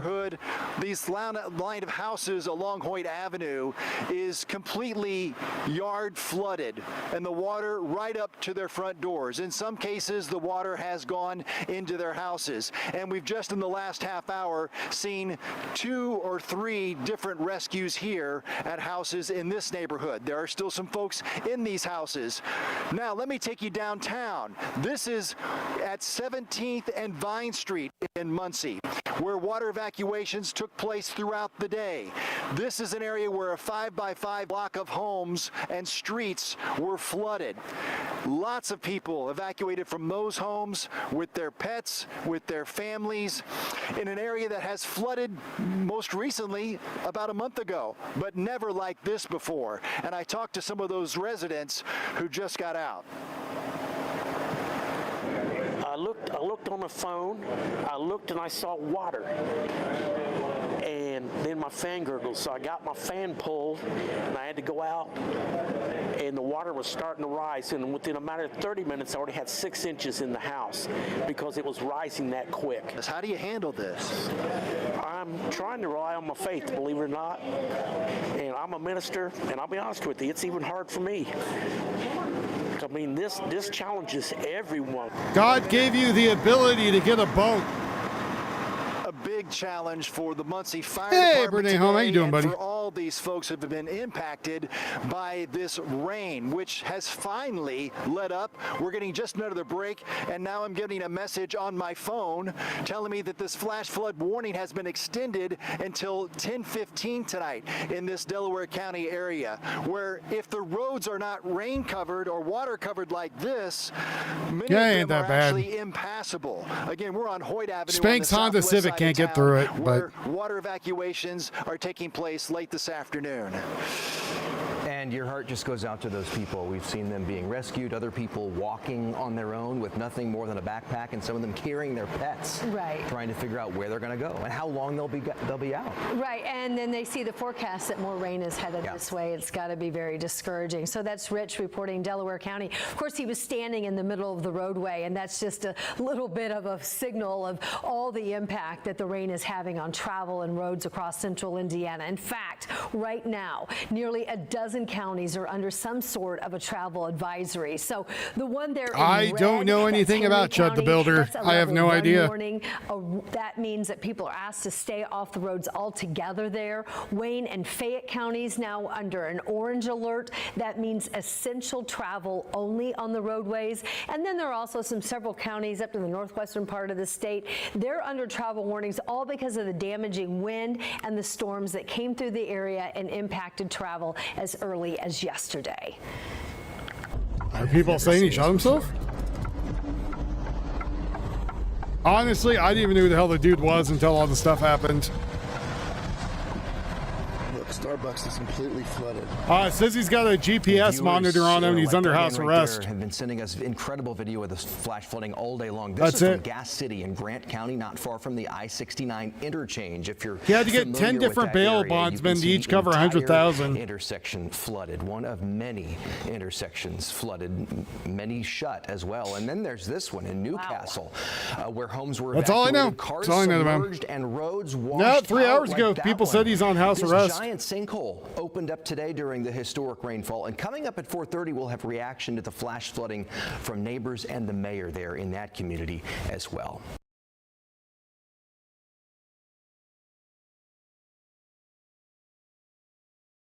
I don't know. Apparently, it's a lot of leftists saying that they're like, I heard he got smoked. I'm doing a shot for him right now.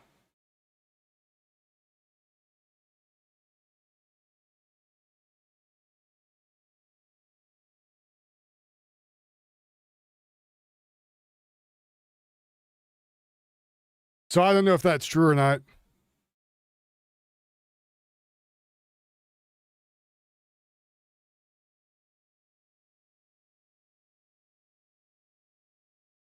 I'm only seeing one guy saying, I see a headline stating Chud the Builder got smoked. I'm only seeing one. I'm only seeing one thing about it. Kind of curious. But then people are saying Tenmu Chud the Builder. So maybe it's him and people are confused? I don't know.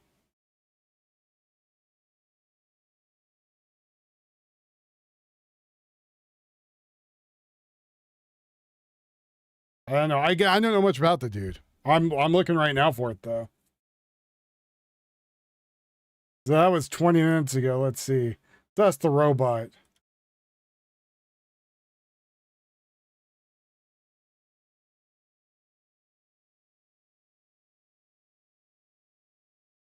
I mean, it wouldn't surprise me they took the guy's guns away and then someone ran, came up and shot him, to be honest. I don't know anything about it.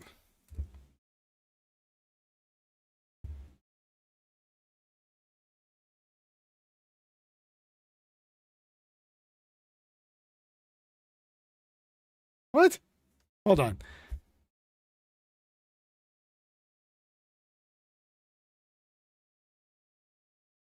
This says he was shot on May 13th, 2026.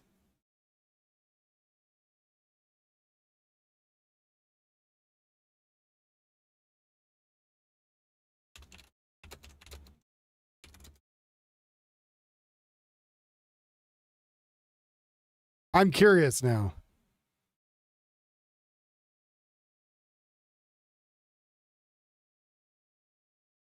People are claiming Chud the Builder was shot. No credible reports that he was shot today. Just saying he was released. So I don't know. Somebody's maybe trying to start a rumor.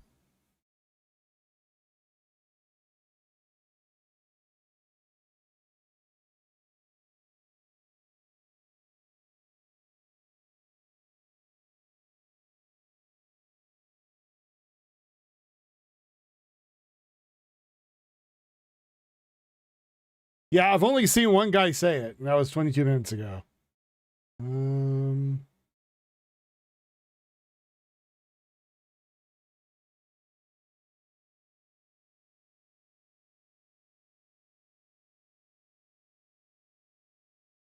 Yeah, I'm not seeing anything.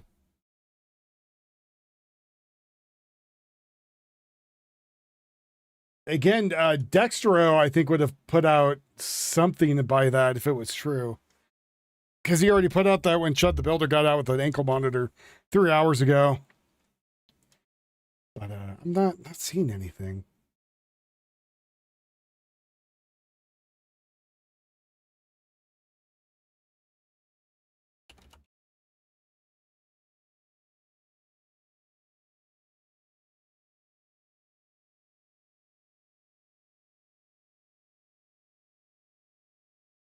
Salty Cracker just said he was shot? Where is he getting the news from? I mean, I believe him, but I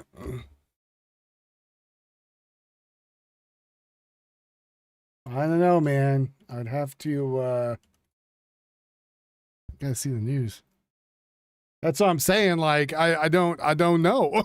Like, I don't mind looking, but I don't know. Let me go jump over the Salty stream.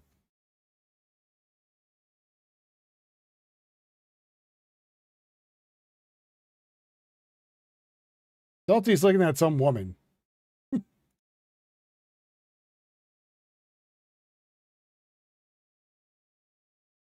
Oh, he's yelling about Hassan Piker. All right. It's not helping us. I tried, Salty. I tried. He's on right now.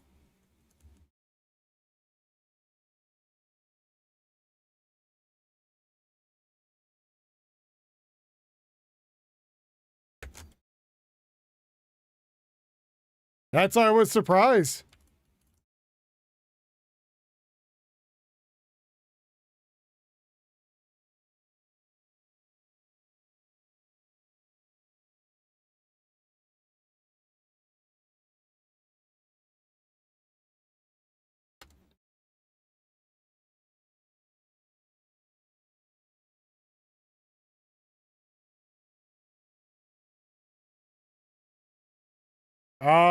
Someone 52 seconds ago posted a image of some guy with nuts in his throat. I don't know.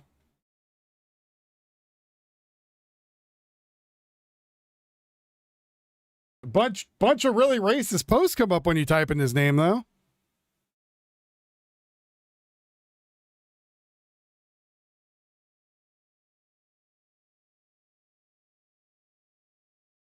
This guy says he's going to try to have sex with Chud the Builder, which is weird.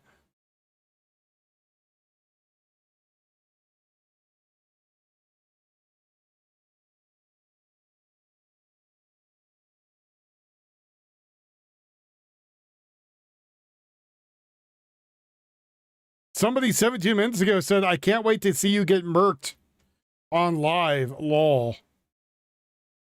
So I don't know. People are threatening to kill him.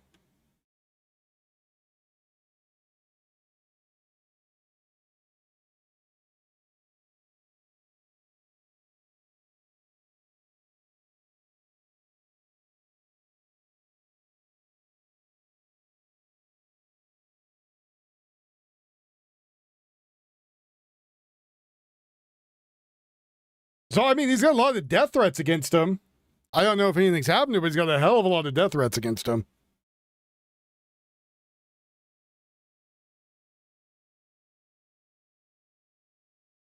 I don't know, man. I don't know.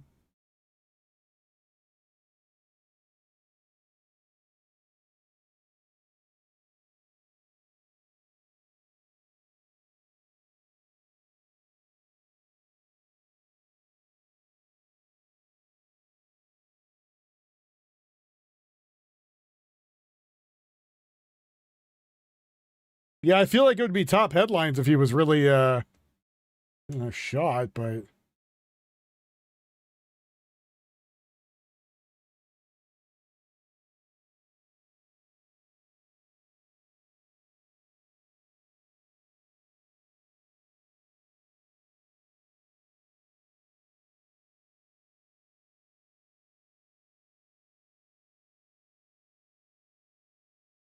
I mean, again, a lot of very racist comments. A lot of horrible things being said, but nothing about that. I don't know. No idea. No idea. But one guy did say 20 minutes ago that supposedly he was.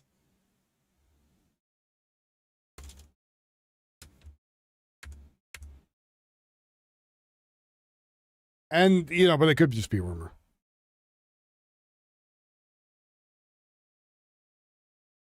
I always keep thinking Tio's from Ohio.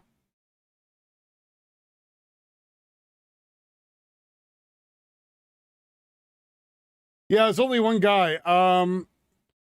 If I see a headline, he says, if I see a headline saying Chuck the Builder got smoked, I will stop what I'm doing and take a victory shot. That's what one guy said. So beyond that, I don't know.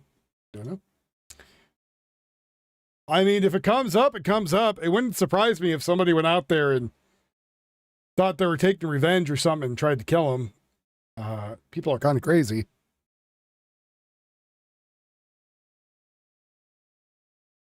So, I don't know. Maybe Salty knows something the rest of us don't. I don't know. I know he has a lot of sources and stuff, and that's all I can say. So if Salty has some news that I don't know, well, there you go.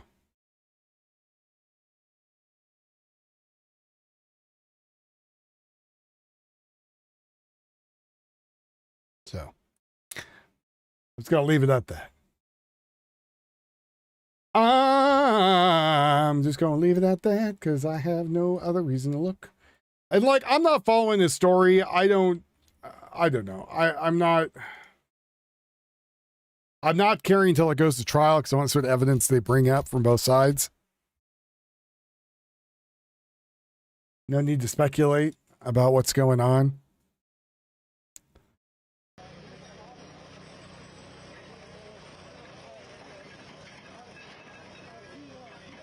A convicted drug dealer who had his life sentence commuted by Joe Biden arrest for allegedly money laundering and drug trafficking. LaKenton Smith reportedly admitted to detectives that he continued facilitating drug operation from prison. You can't get me. I've been pardoned. No, that was for that crime. This is the new one. Why, thank you. I know he's pretty unhappy about something. Oh, boy. We have a standoff. See how fast Tio can get over this. Footage from a house in Glendale, Arizona, where a gunman is barricaded inside. Let's go look for some Arizona stuff. But this guy was firing wildly out of the house. Oh, you just saw a flash inside the house in that left window. Maybe he's dead by now. This guy was firing wildly out of the house. Oh, you just saw a flash inside the Ladbarian house. Savage has just tipped $10. Irregardless if Salty knows more, the facts still remain. Women do not deserve rights. Fuck Ian, love you, buddy. In that left window. But this Are you guys guy was watching that firing work? wildly out of the house. Oh, you just saw a flash inside the house in that left window. But this guy was firing wildly.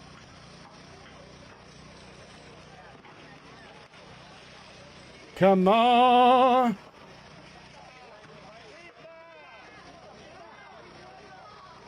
So Iced Mike is bringing it up. I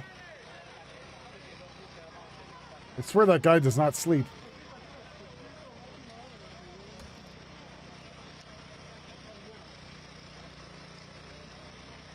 Tell Ian to donate too and then make fun of you back. I want to see a war break out. So, Glendale, Arizona is where I'm looking. Tio is not getting back to me that I told him it's live.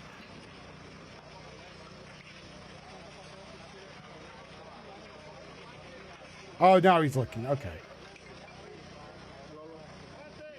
Thanks, Sugar Tits, for responding back to me.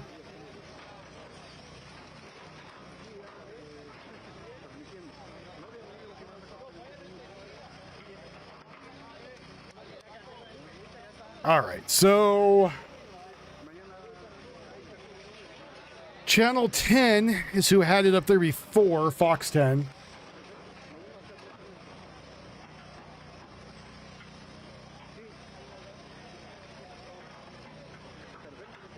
Tia, I think that one just ended.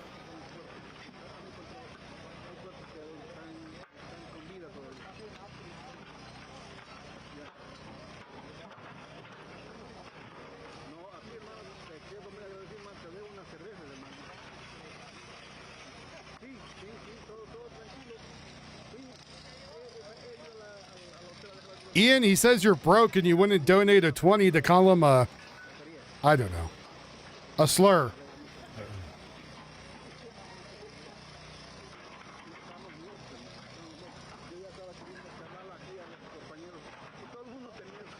All right, let's see if that Arizona barricaded suspect is still going on.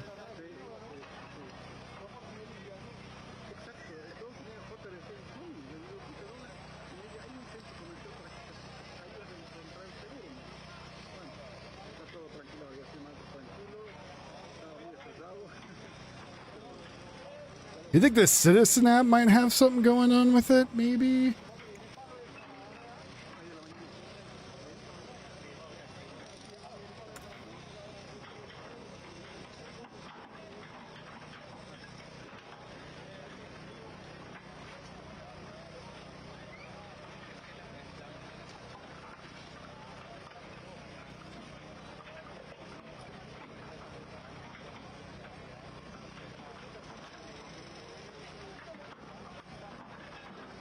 Monsoon and Baboon. All right. How the hell do I get to my apps on this stupid thing?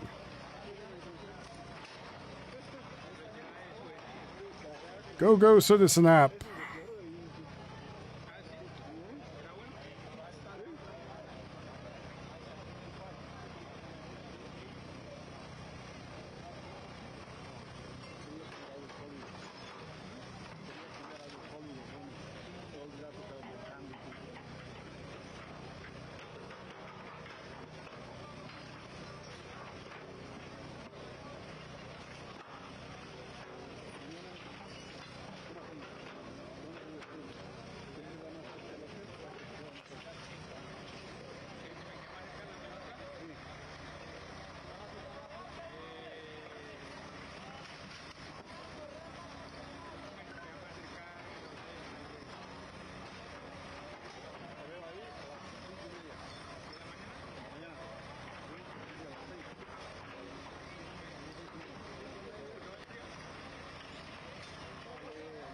There's a freaking search on this thing?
All right. Where the hell was this thing at?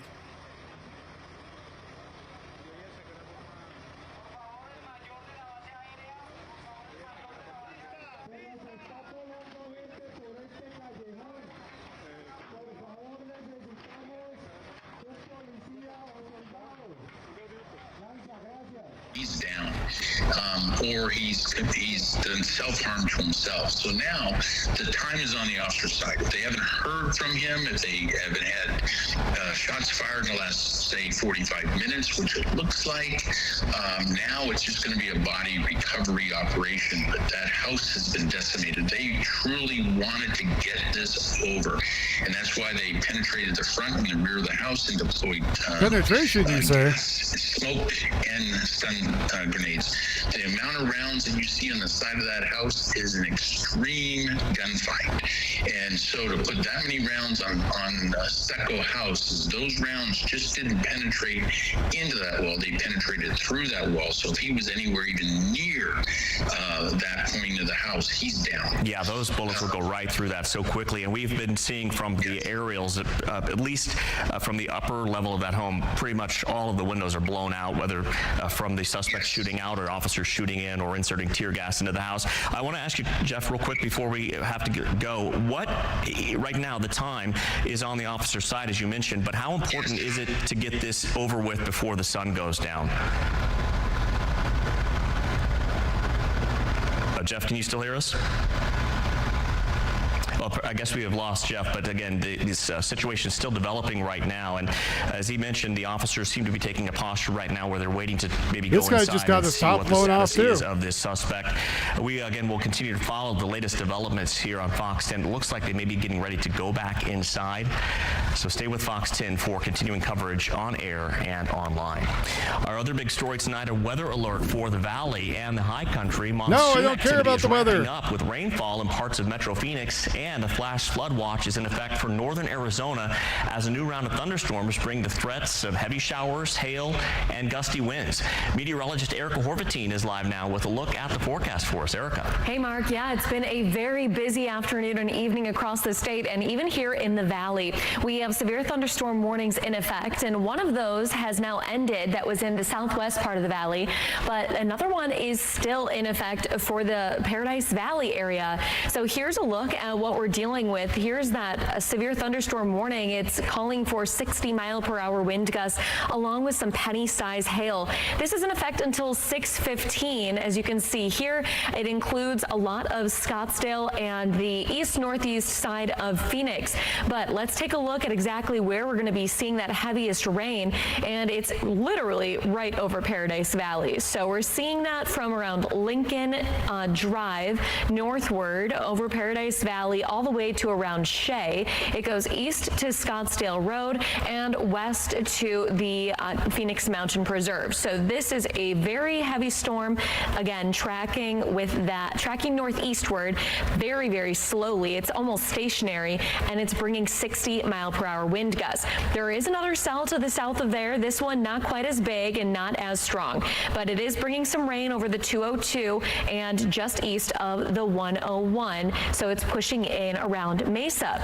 More storms also building in south of the valley, and we're seeing these coming in around Sun Lakes and pushing in toward Chandler. Lots of lightning on this cell as it moves northeast to the 202. And if you're out in the Glendale area, there are some storms coming for you. These are currently over Tolleson, Avondale, and Litchfield Park. Some lightning on that and a lot of heavy rain in an area that was battered by storms earlier this week. We're seeing those heaviest storms coming in over Camelback Road. This is going to be around the 101 on the west side of the valley. Litchfield Park and down to the 10, seeing some very heavy rainfall, as you can see here. And it makes its way all the way to the 303 as well. So a lot of us are experiencing some pretty heavy storms at this time. And if you run the I loop, tell people I can give them to them all the there are a lot time. more coming in. Look at all of this storm activity that we're seeing out west of the valley as well as south of the valley. And it's all coming in our direction. On top of that, lots of storms and flash flood warnings for central and northern Arizona. So I'll have a look at those coming up in my full forecast. All right, Erica, thanks. And for up-to-the-minute weather, 24/7, download the Fox 10 Phoenix weather app for your smartphones and your tablets. Still ahead, we're continuing to follow the breaking news out of Glendale, where police are in a shootout and standoff with a suspect at a home. Stay with us. I'm Erica with Fox 10 weather expert Monsoon 101. Monsoon storms can often bring powerful wind, and some sometimes that can lead to power outages. It may sound simple, Really? but keep a flashlight and fresh batteries handy. Use surge protectors to keep your valuable electronics How many of you keep a safe. flashlight It'll handy, thank just me in if case? the power goes out in your house. Brought to you by Parker & Sons. Parker & Sons have been...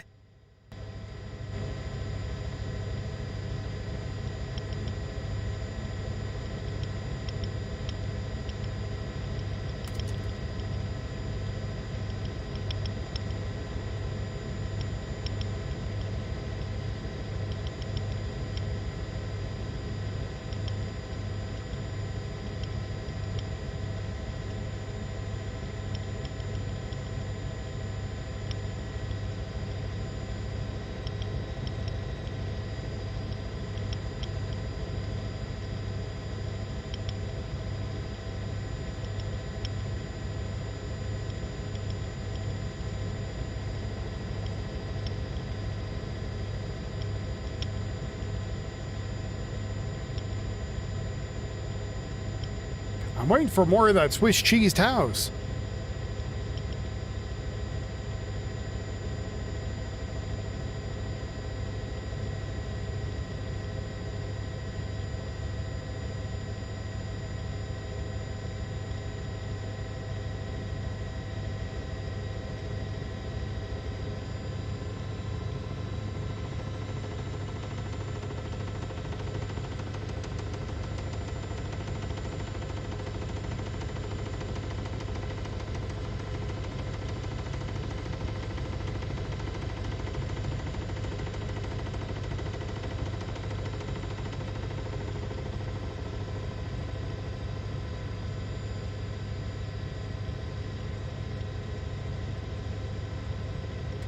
Some Asian guy from California supposedly is going to replace her.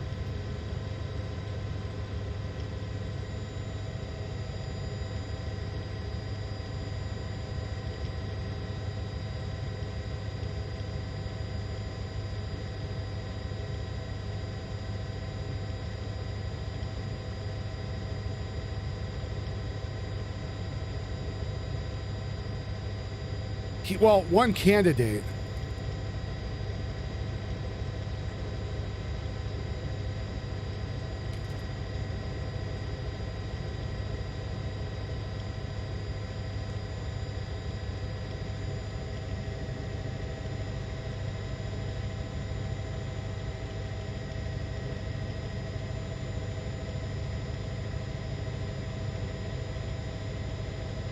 Oh, sweet. Well, you got my email and stuff.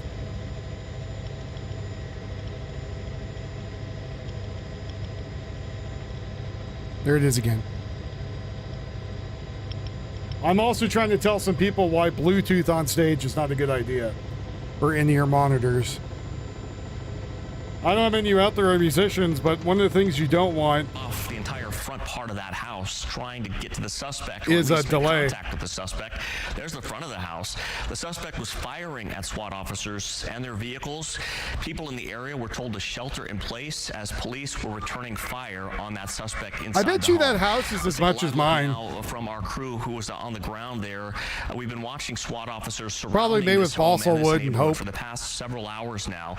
We are continuing to follow the latest developments, but we were talking with a retired Phoenix police commander who knows these kind of operations very well, and he was telling us that the posture that they're taking now, there's not been any active gunfire going on for at least the past hour and a half or so, would indicate to him that the suspect is down in some capacity inside the house, whether it was from an officer's gunshot or perhaps self-inflicted, but that is his speculation on what's happening here. We're going to keep an eye on this, of course. We have live crews on the scene. We'll be covering this all night tonight on Fox 10 News and online. Tragic news out of Lake Havasu City, where authorities confirm a 13-year-old boy has died after he jumped from the London Bridge. It happened Tuesday morning, and officials say first responders found the teen underwater shortly after he resurfaced and went under. He was flown to a hospital in Las Vegas where he died from his injuries. Police said this investigation remains active. Yeah, McFly a little bit. Luckily, it's starting to go This is northwest video from or northeast. flooding in West Flagstaff that happened on Tuesday, captured by Fox 10 viewer Christina Cantu. Look at that. Drivers traveling through floodwaters here on Route 66. People are bracing for more wet weather. And Fox 10's Megan Spector has the story. Oh man, it was ridiculous. Everything was completely flooded here. Roads turned to rivers. Some of the neighbors behind here have canoes. They're out canoeing on the street. But the real problem is that vehicles just continue to keep driving through here afterwards. That was causing just tidal wave after tidal wave. The National Weather Service says parts of Flagstaff got between 1.5 to 2.5 inches of rain in less than an hour Tuesday. Trash cans floating down the road here. It was just a massive. Next thing I know it was a foot. I jumped over my truck to get and move it off the way, and by the time I got to the front door, it was already to the bottom of my door. And more rain is on the way. We're going to see scattered to numerous showers and thunderstorms, and many of those storms are going to be capable of producing heavy rainfall, so we are certainly concerned about more enhanced risk of flash flooding. It's going to be very active tomorrow as well. Monsoon preps put to the test. Officials say multi-million-dollar If flood the end projects times are come, do I have to holding not up pay my around burn bills? scars. But this flooding stems from a different problem. It's two completely different problems and two completely different projects. The burn scars, again, are looking really good with the suite of projects. This flooding that we're seeing in the south side is non-related to the burn scar completely. The water that's coming down there is not even from the burn scar area. It is more localized ponding issue. As the city continues to work on long-term projects to mitigate the localized flooding, residents aren't just waiting around for the next downpour. I'm ready if it does. I mean, we've bought pumps in the past if we have to pump. Try to keep Where are you moving away from pumping the houses. water Reporting in to? Flagstaff, Megan Spector, Fox 10 Half News. these idiots put these things in there and then you stick a hose outside and the water's just circulating back into the house. I'm just going to stick it in the drain. You know, I've always I don't know, maybe it's just because I know how human stupidity works.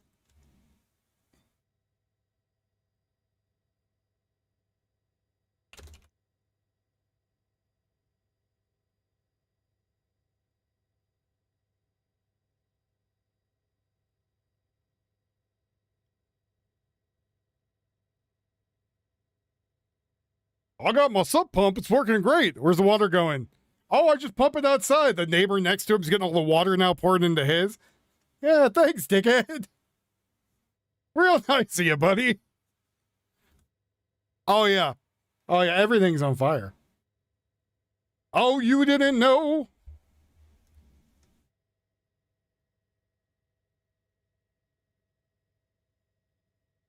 Everything is on fire.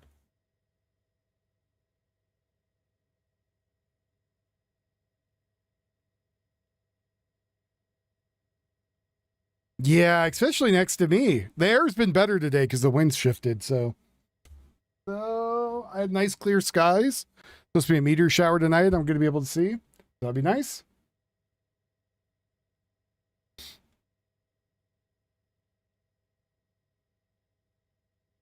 Just worried about the fire creeping up on me. That's it.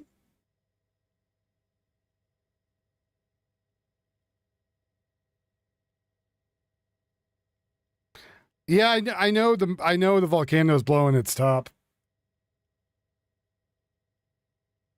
I hear you about the blowing.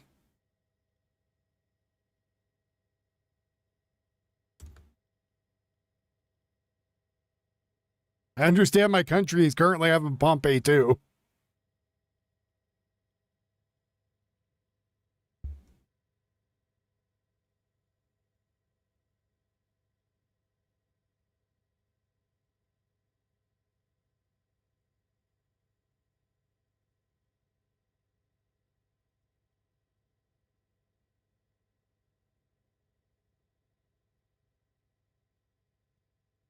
I gotta find a feed.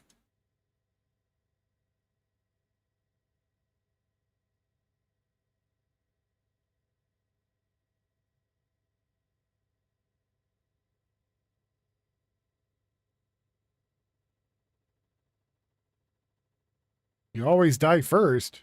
What are you talking about?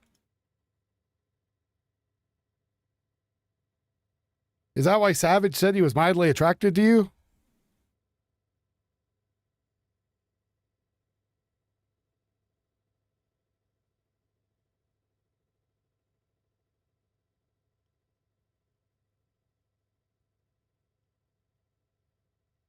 Oh, those. Oh, okay.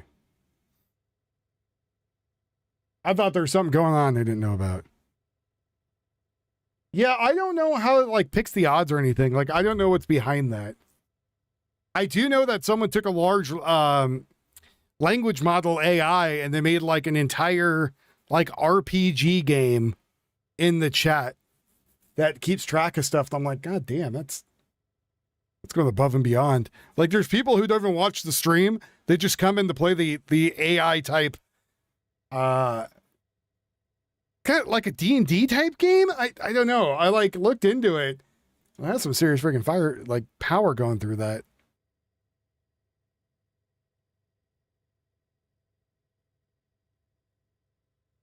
This is actually where that heaviest rain is, right around the 101. This is going to keep tracking to the northeast, likely toward Glendale.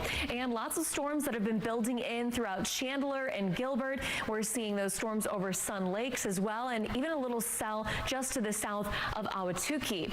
Now, there are some flash flood warnings to tell you about. This one is way out around Lake Havasu City until 8 p.m. We also have flash flood warnings until 5:45 here, and that'll be for the Cordes Lakes, Baghdad, Congress, Spring Valley, Yarnell area. There's also a flash flood warning a little bit further south for Wickenburg until 7 p.m. Flash flood warnings are serious. That means that we do have running water and could definitely cause some major danger. Out in the Mogollon Rim area, there are several warnings as well, with a flood advisory there for Payson. A flash flood warning south of Payson until 7:15. We have those east of Payson until 7:45. And down around Young until 8:30, and out toward the Billy Fire burn scar until 9. Here's another look at just where these are affecting. It does include the Mogollon Rim Visitor Center.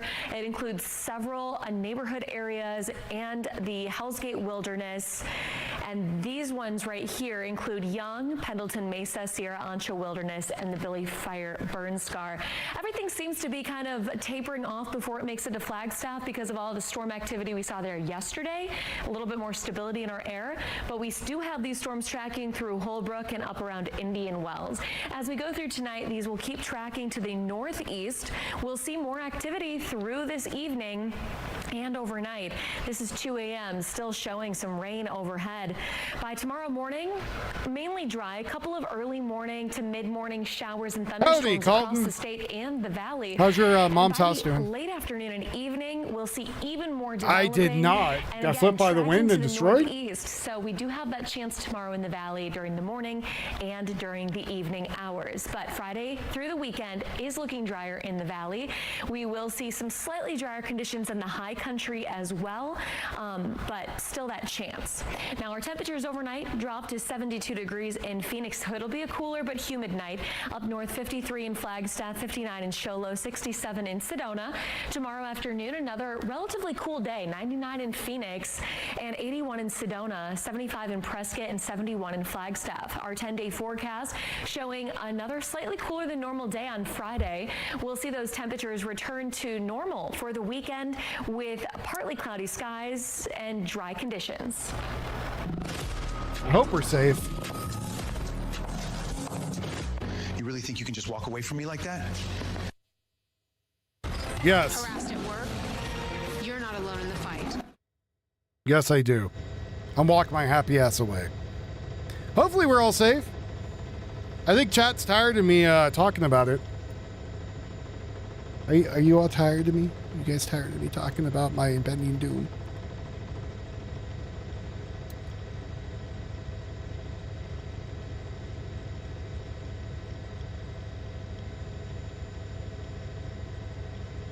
Was it a car or a truck? Like, was it top heavy?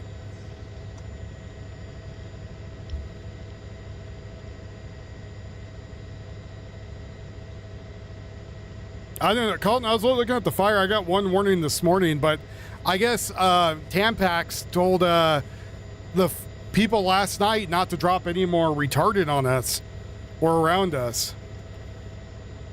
And then I think like the city bitched them out.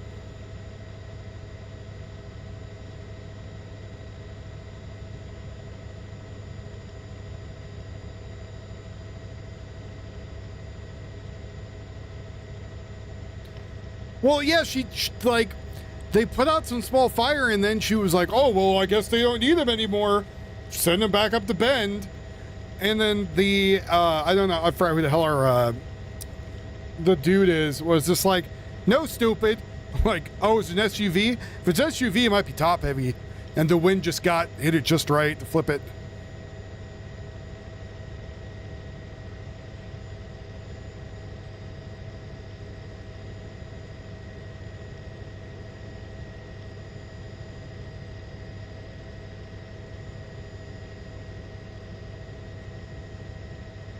Why, what? She is pretty stupid, yeah. I guess she just assumed like everything was A-okay. And nobody even told her. They're like, yeah, our governor's an idiot. Yeah, absolute stupid.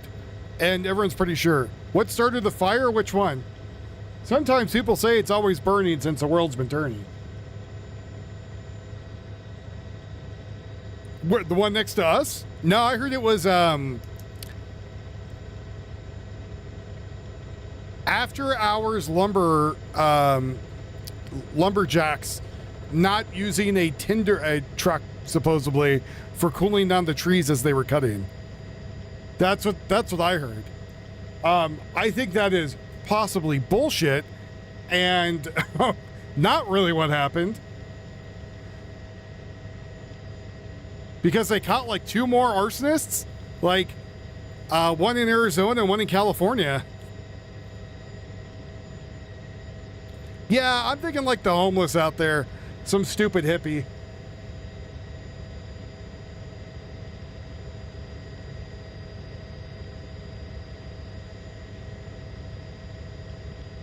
Yeah, the one next to me is what I was explaining. So supposedly after our lumber mill was out there cutting trees, you know, the guys who literally cut trees all the time, you know, the guys who literally are used to being in the woods, went out there and started the massive fire, allegedly. But I think that's absolute bullshit. One, why would they be out there after hours?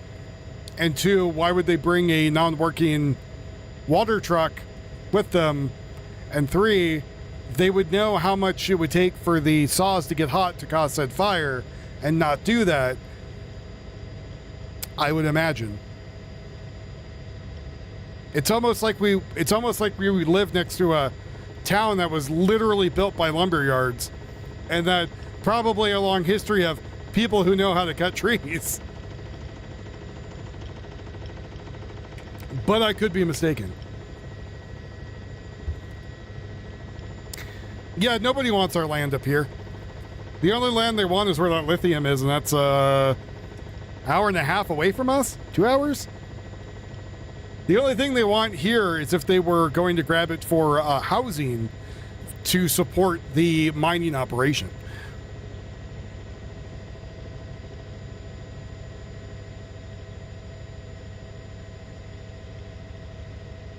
Oh, you mean like Poly Network, wherever the hell the other one is? Poly Market? They caught 3 arsonists in Utah? Oh, God. I think. Maybe it's some like crazy ass, like climate people who are like, oh, we got to start the fires so it blocks out the sun to cool off the earth. Or something kind of nutty, right?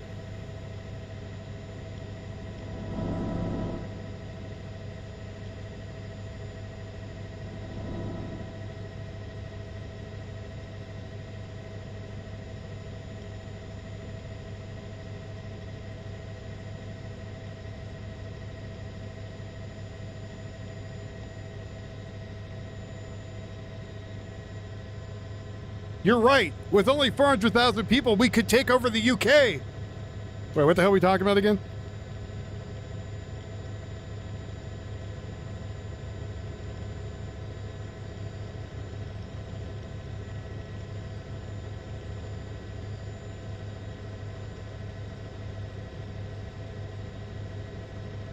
Yeah. Well, I mean, that's why I like it here, because we don't have people.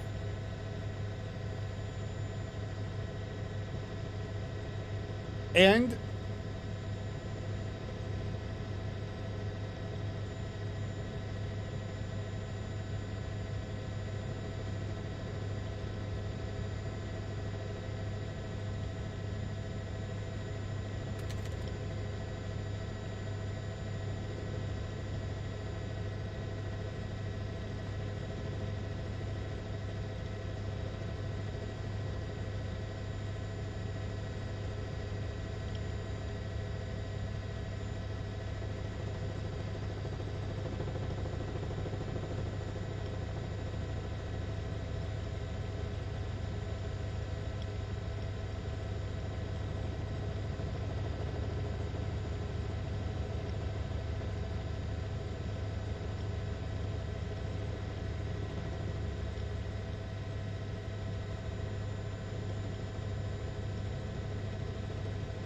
I'm here again for when I happen to get the Tifer that decides they're gonna, hey, thank you for $20, McFly. At McFly0856 donated $20 through Super Chat. Thanks, brother.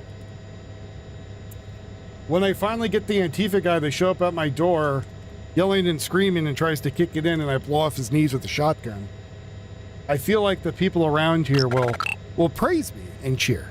McFly0856 has just tipped $20.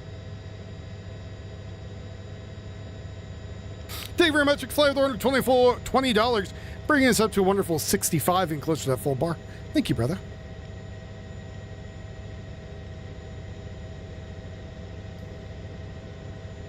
Colin's going to be in here and be like, well, Wolf's in jail.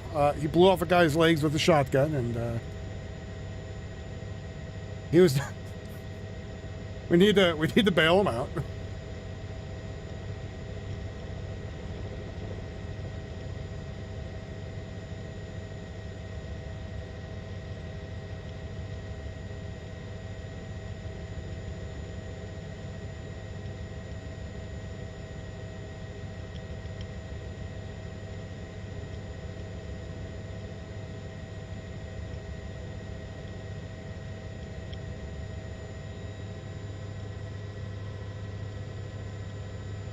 Oh man, look at the helicopter and its big long hose.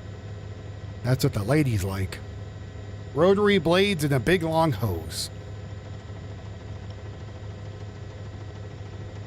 I guess some people got some really awesome shots of the eclipse in Spain. That's pretty neat.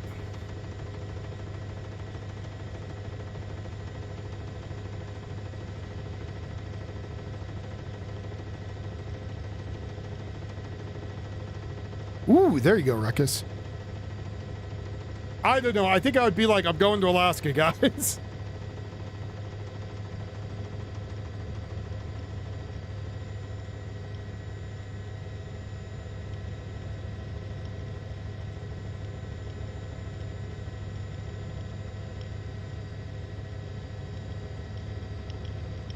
California native Stephen Chung might be the is on the short list to replace Levine?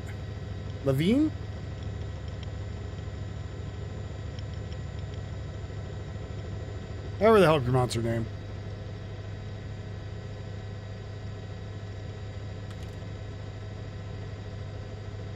This guy might be replacing her.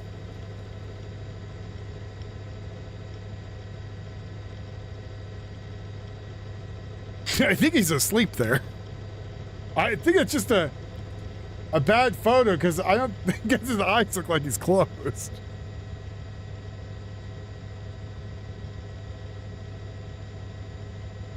Just because he's Asian does not mean he's a commie.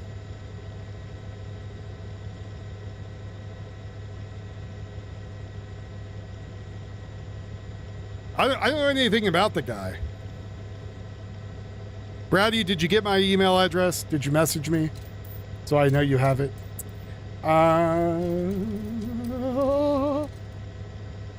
Episode 3 of the audio drama came out today, which is cool.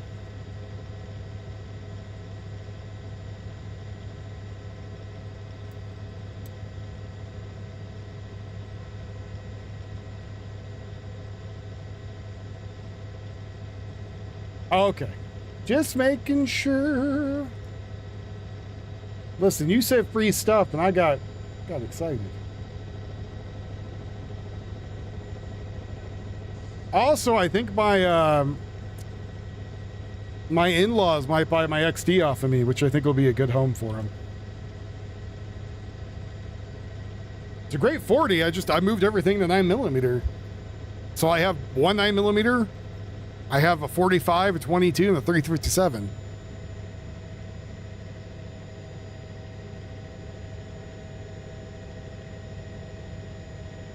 And I might downsize even more at that. Okay, technically I have also a 300 blackout and a 5.56 pistol, but anyways, 4.58 SOCOM. Technically, I guess. Assault off Lee Enfield covers all your bases. I mean, by that point, Augie, I don't know why I almost called you Angus. Augie, I have the AR pistol, right? And so that I just slam a different magazine into it. I can put a 4.58 into it, and I'm pretty sure they'll take out damn near anything I want. Oh, I see you're behind a metal door. Hold on.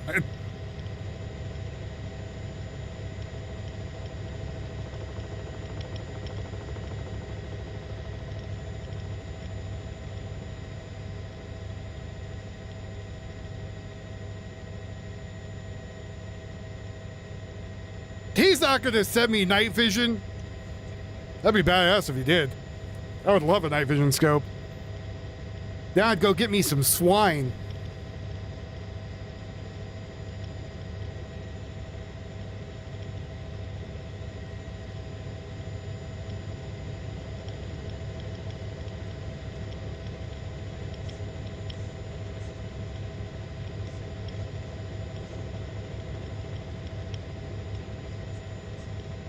The HK-51? Let me go look up what that is.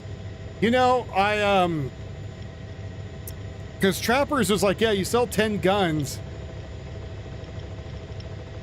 Oh my God, you could belt feed that thing if you wanted. The HK-51B is a belt-fed variant.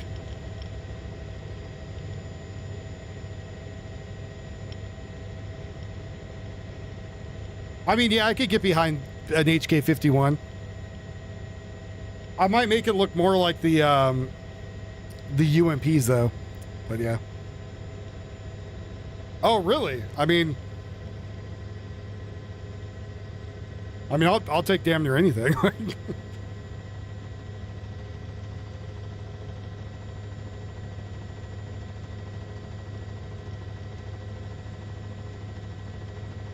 But yeah, I showed my in-laws. I was like, yeah, here's all the mags. Here's, I'll throw the ammo and stuff. And they're like, oh, that's not bad.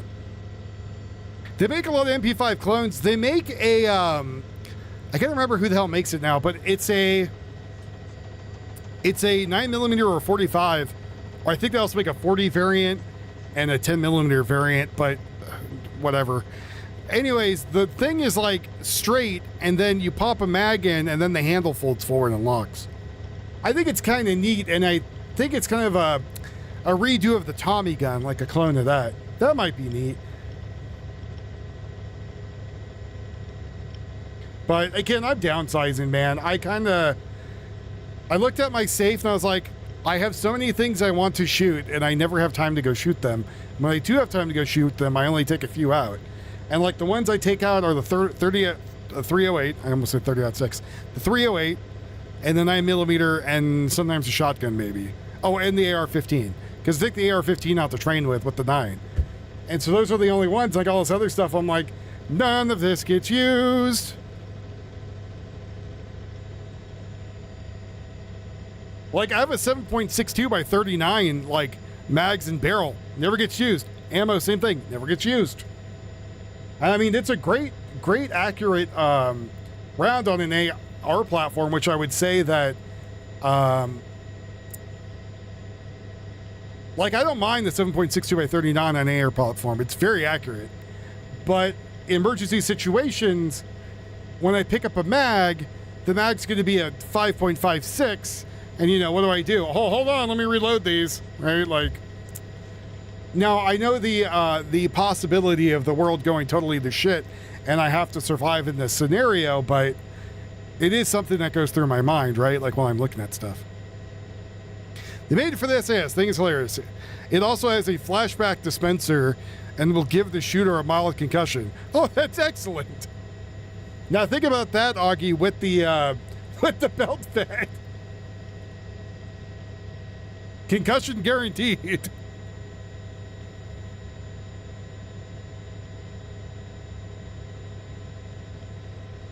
Hold on, guys. Time out. I'm mildly disorientated. Listen, you don't know that, though, right? We don't know that, but just in case. And, like, I have a full another setup for another 5.56 sitting in there. Have the Wolfie garage sale. FBI knocking on my door. Hey, we heard what you might be selling. Oh, shit.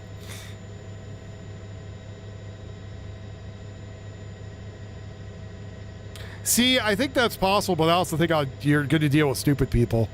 And stupid people are going to try to shoot you.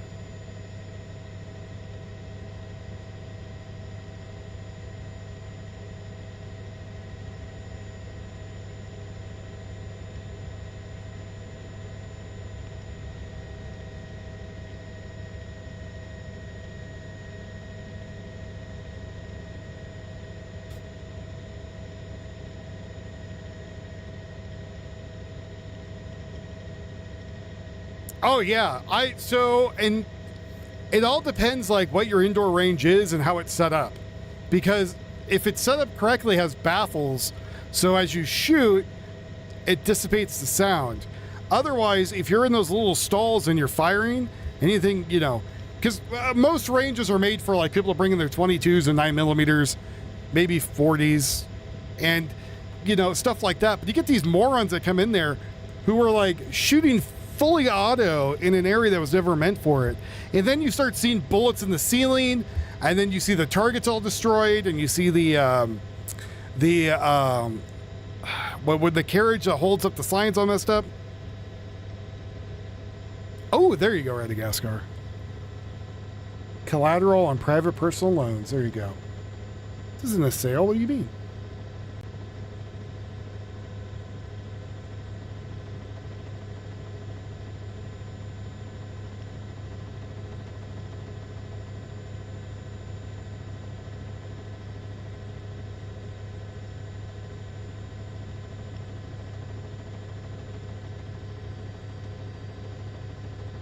But yeah, if you're inside of a range and you're shooting something too big and you're hitting with the concussion of the pressure wave from the weapon, yeah, it's gonna rattle your brain.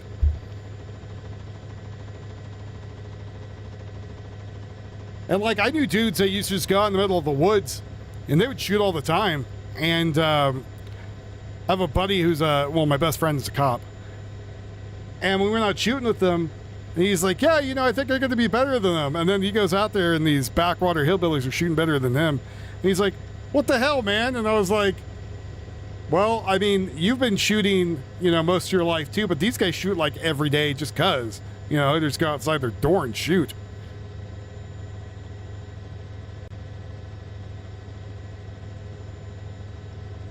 Gotta get into my tax situation. Oh no.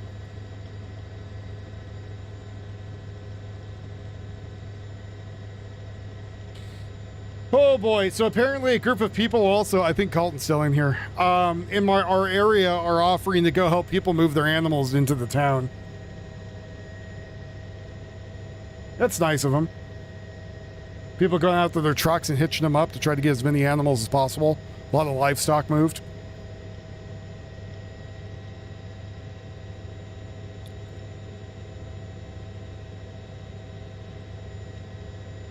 Very caring stuff. But like if I took that 4.58 SOCOM with the, because it's a pistol, it's got a short barrel, in there and fired it inside of an indoor range, oh yeah, you better believe your brain's going to feel rattled after that, and the people next to you. Or one of them I was watching, the idiots went in there and had a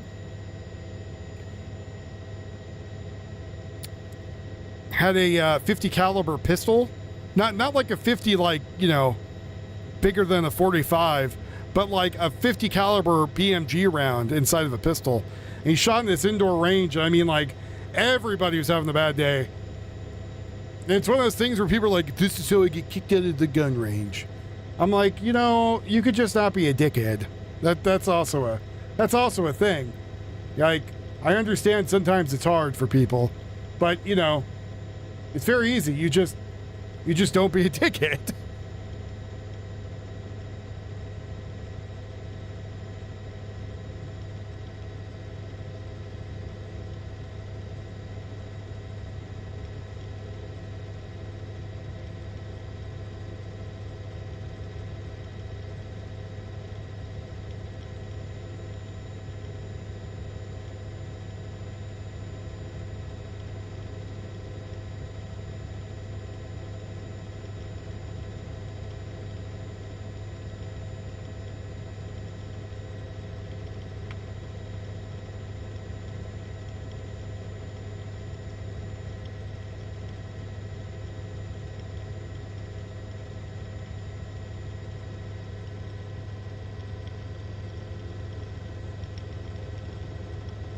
And then chat stopped speaking. Now I feel alone.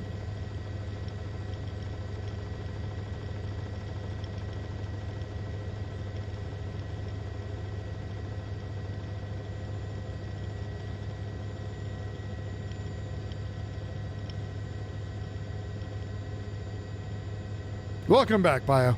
How was the gym?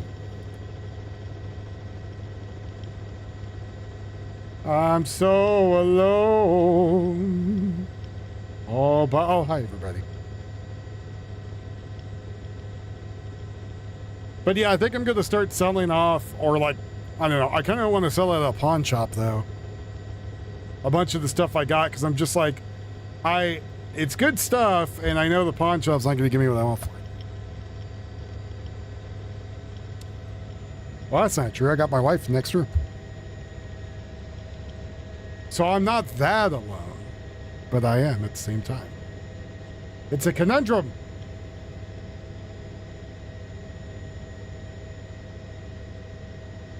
All right, chat, what is the best food to deep fry?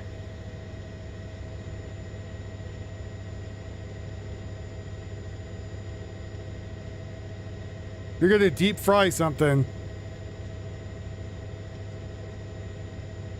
What is the best food to deep fry? Or batter? Like, same difference.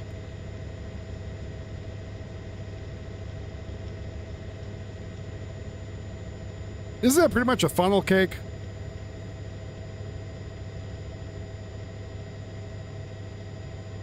Right? Like pancake batter?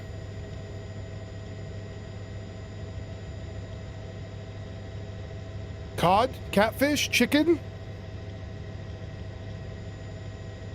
Watch enemy mine during cardio? Oh, that's badass.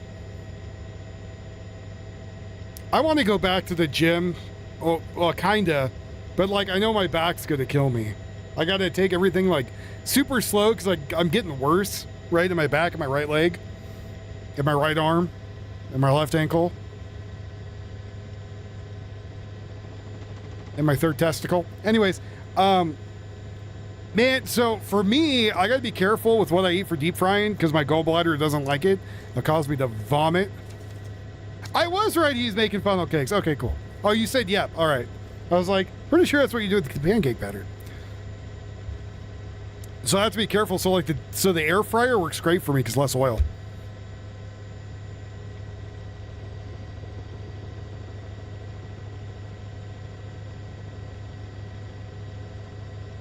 No, it's nice and quiet in the helicopter. They're just kind of reporting what's going on. I wonder if their mics are on and we're just not able to hear it through the feed. That's my guess. Sweet. Yeah, send them over my email or my ex. Either one.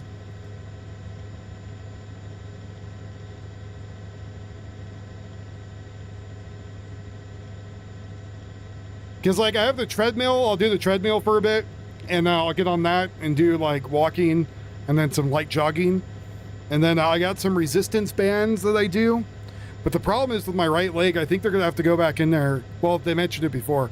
Go back in there and maybe move a screw out or figure out, like, because I told them, like, yeah, the damn thing, like, hurts like hell sometimes. And they're like, oh, that shouldn't be happening. And then they're like, we don't think we need to remove the rod. I'm like, I don't really want you guys to remove the whole goddamn rod. I don't want to go through another full surgery. It's fine. You're just going to have some holes in your bones. No, don't do jogging. Just walking. I hate running, so that's fine. I do it for the exercise, but I don't really like it.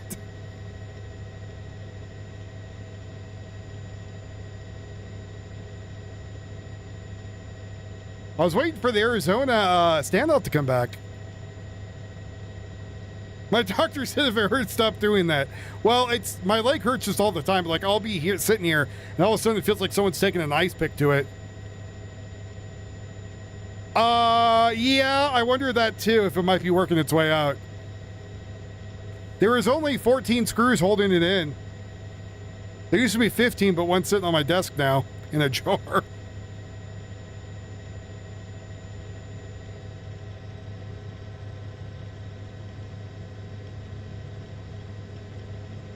But it's 3 brackets plus the bar. You think they'll let me keep it if they pull it out? Switch beds? My bed's pretty damn comfy. I think it's the bed. Sometimes, again, I'm just sitting here and it hurts, like. But once 28th, I go back in to go get on my medical shit, reevaluated, then we can take a look at it. So. But if they have it come out, I want to shadow box it. Hey, what's up, Railroad? Have you seen any statistics concerning the number and the size of fires throughout the country being within or without standard deviation from normal over the few years? I don't know. Oh yeah, you paid for it. That's right. With the screw, when I asked for it, the nurse is like, oh, I don't think so. And my doctor's like, yeah, it's his. Why would we keep it? We're just going to throw it away. He goes, I'll totally give it to you. Hold on. It's like, all right, thanks, brother.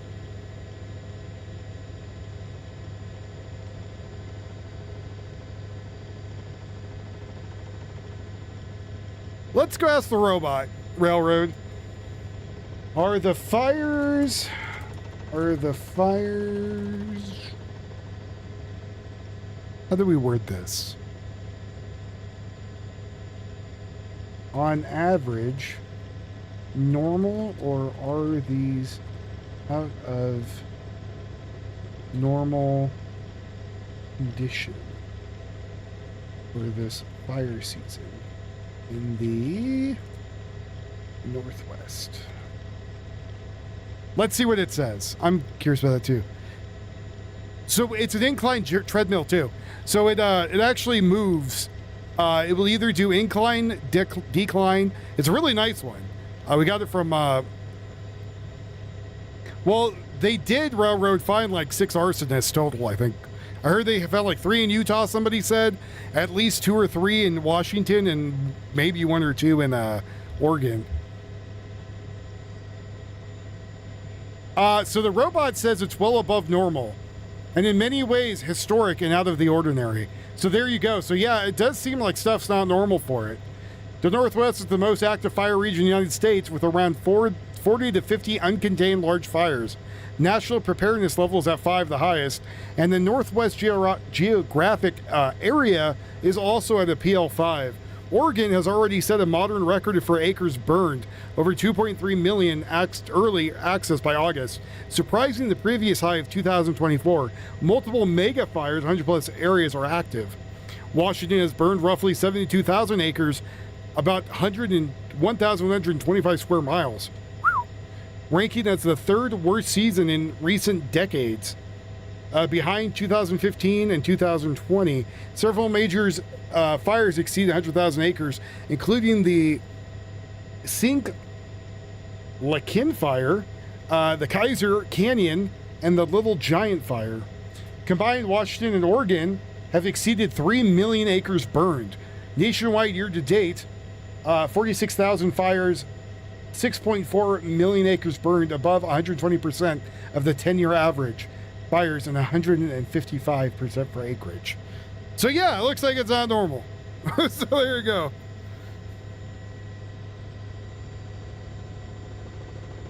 Well, that's because they're trying to burn it, so we're safe.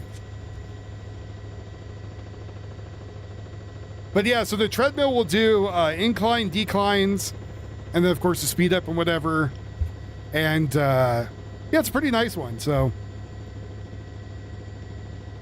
but just something where I can kind of get the blood flowing a couple times a day, and you know, I almost was thinking about holding my bow while doing it to kind of and put a target in front.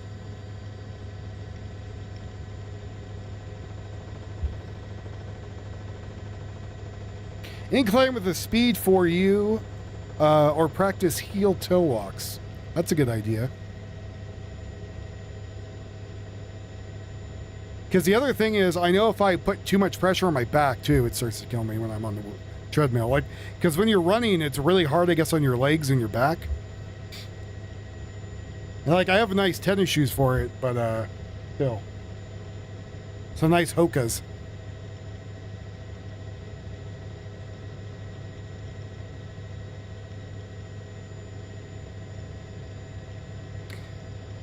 So Caroline Levitt says that she's returning. She says, the truth is, since returning to the White House after the birth of my daughter, I have felt in my heart that I cannot be the best mom. My 2 young children deserve what devoting and consistent time, energy, and attention required of the White House press secretary. So that's good. So she's going back because she's like, hey, I feel like I need to go take care of my kids more.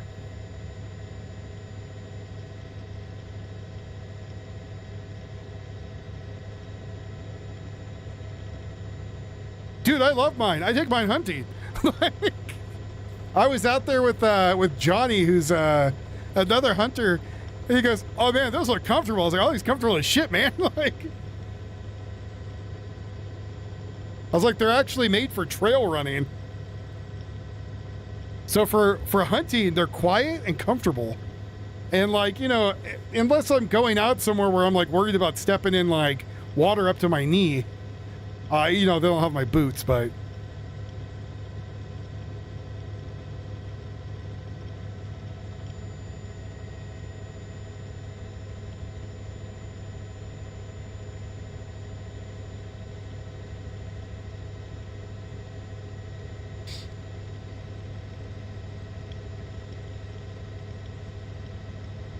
a Disney adult TikToker has been accused of stalking Peter Pan performer at Disneyland for 10 years.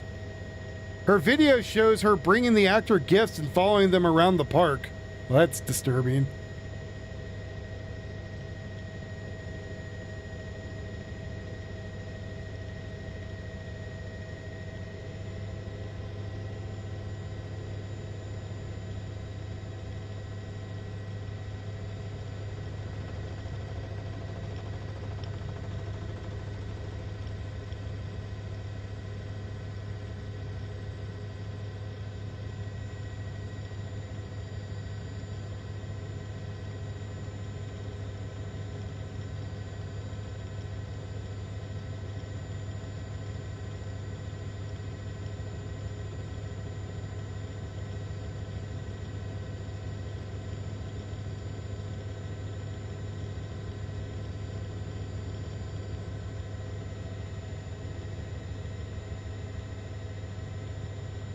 Let's see, did they do the drawing yet? Did I win $1 billion so I can do a giveaway? Man, Yuffie kind of spoiled it. She's like, no, if we win the lotto, we're not telling a goddamn soul. I'm like, I don't know. I'm going to do something special. I won't say I won, but there'll be signs.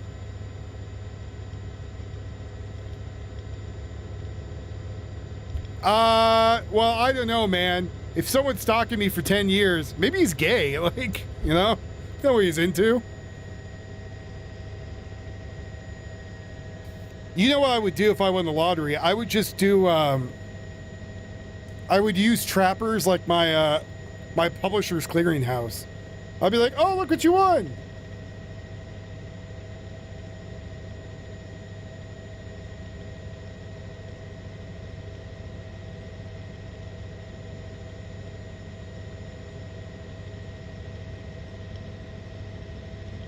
Gio just sent me a picture of his freezer full of pork.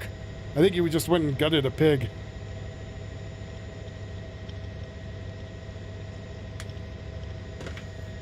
Tio, it's LA. They're all morons. I don't know what you mean by possibly.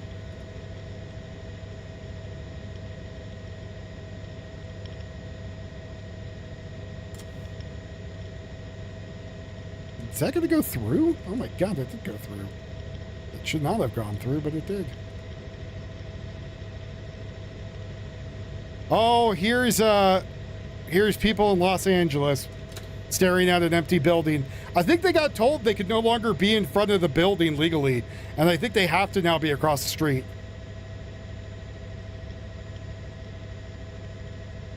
Right? Like, I feel like after 10 years, they would get the hint, right? Like, maybe they're not into you. Especially if you're some weird adult showing up at their work.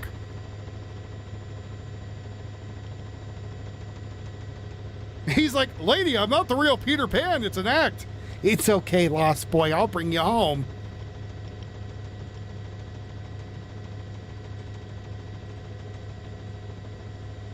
You could call me Windy. She's like, got chloroform under his face and trying to drag him away. Oh! Oh! Listen, John. She pays $500 each time she comes in here. You keep her happy. Oh, man.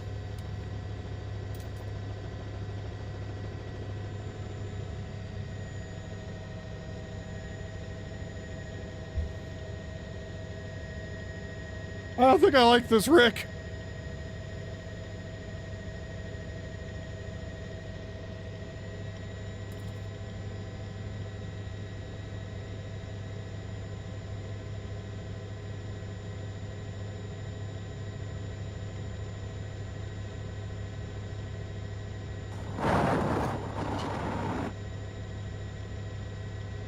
Oh, excuse me.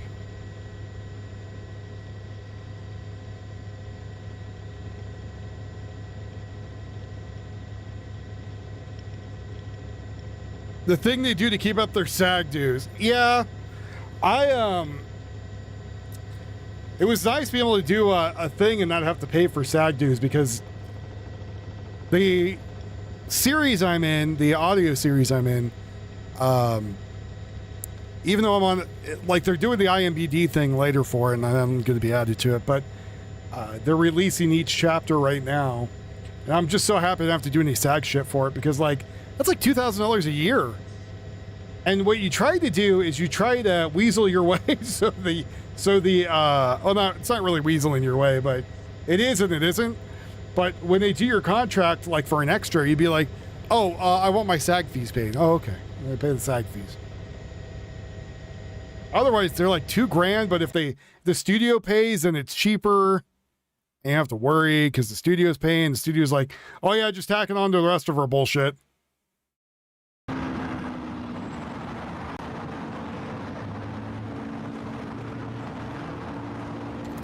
And then I heard the Portland Antifers aren't supposed to be on front of the building either. Yeah, my brother, who was an actor, he was in a couple different things.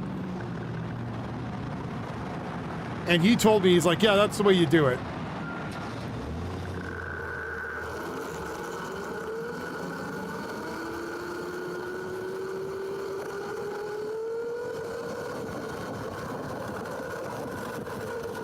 If he hit a rock and went flying, I would laugh hysterically. But yeah, so my brother was an actor, and he also worked with, like, Gene Roddenberry's son, one of them, to work on one of the Star Trek encyclopedias to, like, correct it and go through on stuff. So, and then he got to go through the warehouse and pick out some goodies. So he has, like, a tricorder and some other stuff from the show.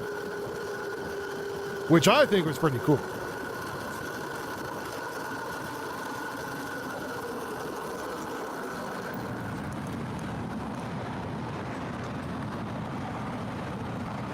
Yeah, and so he told me like all the little secrets and stuff to do when I like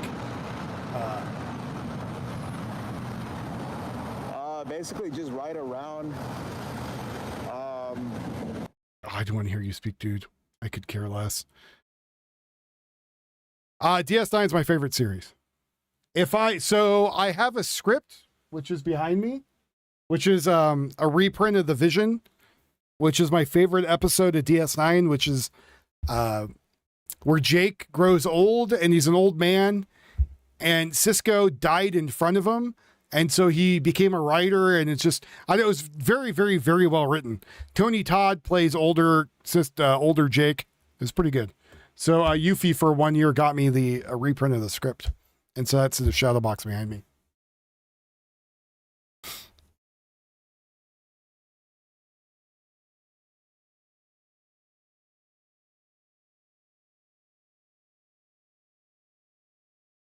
Man, someone told me too, was watching, all these like, yeah, it's pretty cool. My goal is to get, if I ever go to a convention or work a convention where they're out there, I want them to sign it.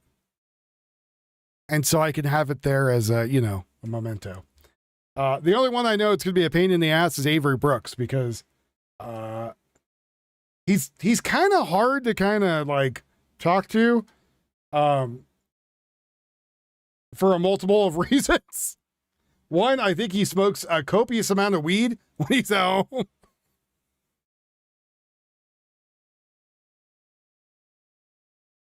The whole, what is that, season 3 or 4 to 7? Because it's right before, because it's when the, what the hell is the other ship called? Damn it, the Saratoga? No, the Saratoga was his that got destroyed. Or was it? I don't know. I can't remember. But it's where the other Galaxy class had the Jemadar Gembug slam into it and blow it up. They're like, oh shit, these people are nuts. Yeah. I loved you in Hawk. He's gonna look at me. How the hell old are you? Or it'd be really cool is if I actually had the money and give a shit to do it.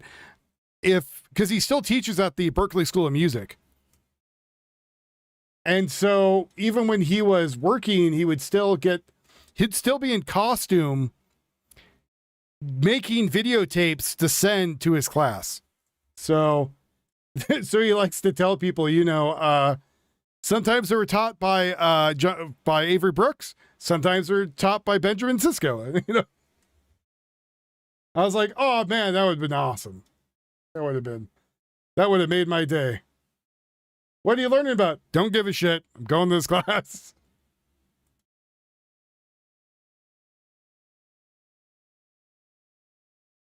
I've got to learn something.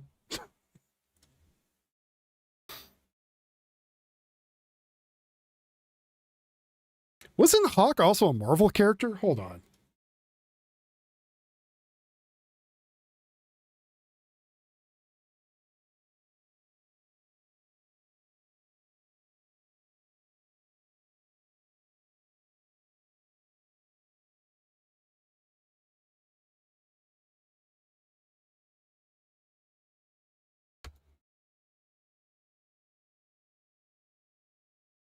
Yeah, he's a jazz man.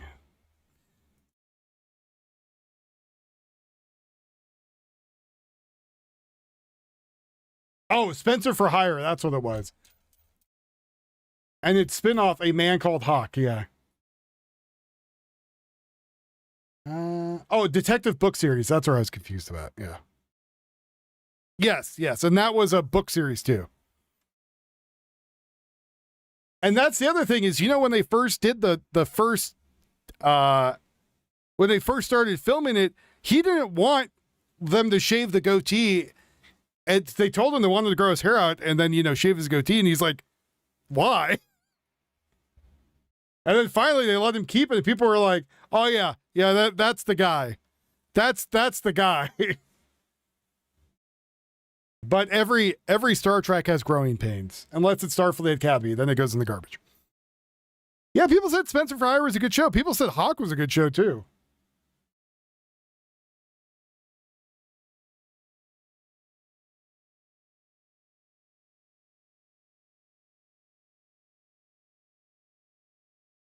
Like, I don't know much about him. That was a little bit before my time. I mean, I think when DS9 came out, I was 10, 11, somewhere in there. Came out in 92, right? I was born in 1986. You guys can do math. I think that's right. I'm currently looking for other feeds right now while I'm talking to everybody. I don't want to just throw in the news because I'm just like, I don't care. There's nothing really going on. I'd rather know, like, look at stuff that's going on around us.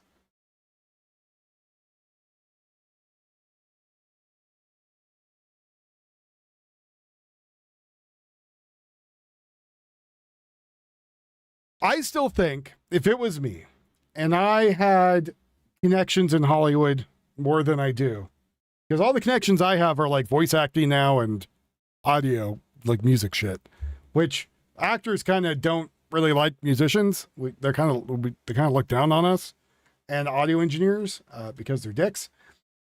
But besides all that, I would have done a Star Trek series after Voyager, and it probably would have made a lot of money.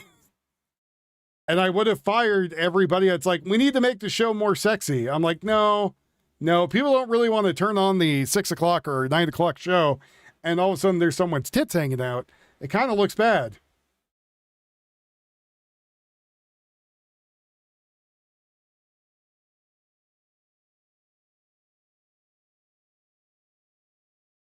Like, as much as people want to say, oh, no, it's good. You know, we should have that. It's not, because Star Trek used to be a family show, right? More or less. Because, like, even the first season, you know, of Next Generation had some kind of raunchy stuff in it, right? Like,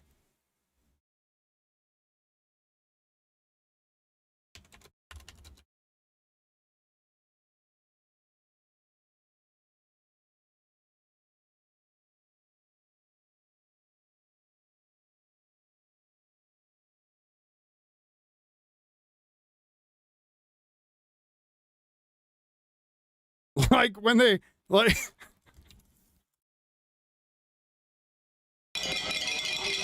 like I don't know who the hell was on set. Stay alive. Who was on set and thought this was a good idea, that they're going to make, you know, that they put this in.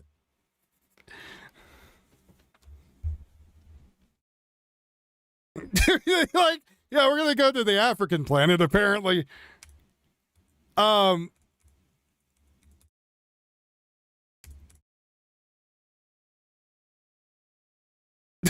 You know, it was not a good idea. And so, like, that was their kind of growing pains. From what people said, there's actually a lot of people out there who really, really, really like the animated series from 1973. I remember seeing it at a convention when I was a kid. Land on that planet must be cheap. Well, they land on this planet, and the planet's like, oh, you gotta go fist fight, you know, two people. And you're like, wait, what? Why? We can just shoot you from orbit. Like, what are we doing here?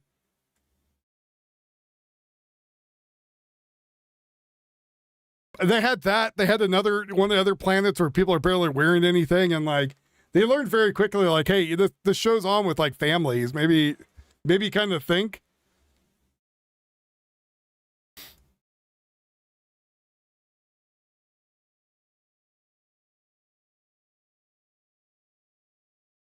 Well, the animated series, one of the only ones that really shows the Cations, which is the cat people. And then they kind of didn't really bring it up for a long time. Probably because I think they brought up a Next Gen like once. I think we see them like one time, and then that's it. And I think the reason is the makeup and stuff was too hard to do. Like, you can make him either look like some sort of weird demented furry from hell, or you make them look like they're part of the cast of Cats, right? And they're like, there's not really any in between.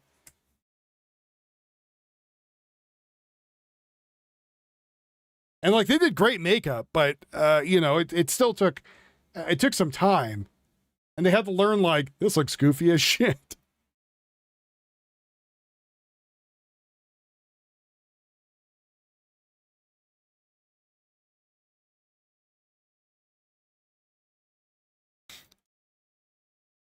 They had the first holodeck in the cartoon.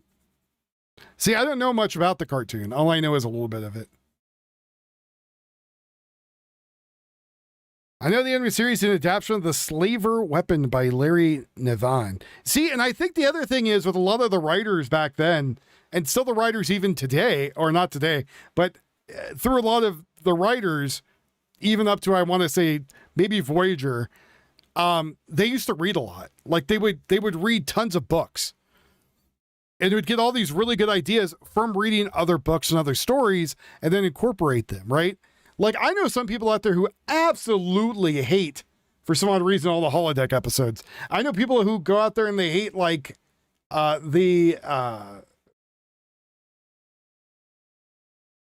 hate the Q episodes. But I think, honestly, those episodes are good because they're a good way of exploring the character, right, of each of the characters. And I think that was important. And so you had these writers out there who would open a book and be like, hey, we're going to take from, I don't know, and name somebody, Larry Niven, right? Let's just say that because it's already over here. They would read a book and go, oh, that's a good idea, right? Let's incorporate that somehow. Or, they go back in time and they're hanging out with Jack London, and which I bet you half the people didn't know who the hell Jack London was in that episode. They knew who Samuel Clemens was, right? Well, they probably know who the hell he was, or they probably knew him by Mark Twain, but still, I did too, because that's some of my favorite books were Call of the Wild and A White Thing, which I think was Jack London, and who's the other one? There's one other one that's there too. Pretty sure Jack London's White Thing. Yes. I should know. That's one of my favorite books. Because it's got, never mind. Because Jack London, there was a Mark Twain, and then there's one other one in there. And the other one, because one was the bellhop, one was the writer / newspaper kid, and then there was Mark Twain. They fought Satan in an episode? Well, I mean, that's not too unusual. Why does God need a spaceship? But I think that's something that's really missing is because people want to adapt books, but they don't want to read the book. And I think the directors have somebody else read for them, and then that person gives them this shitty Reader's Digest version, and they try to put it together, and all of a sudden we have shitty shows. Like Drake's supposed to be doing Neuromancer. I'm scared as hell it's going to turn out like shit.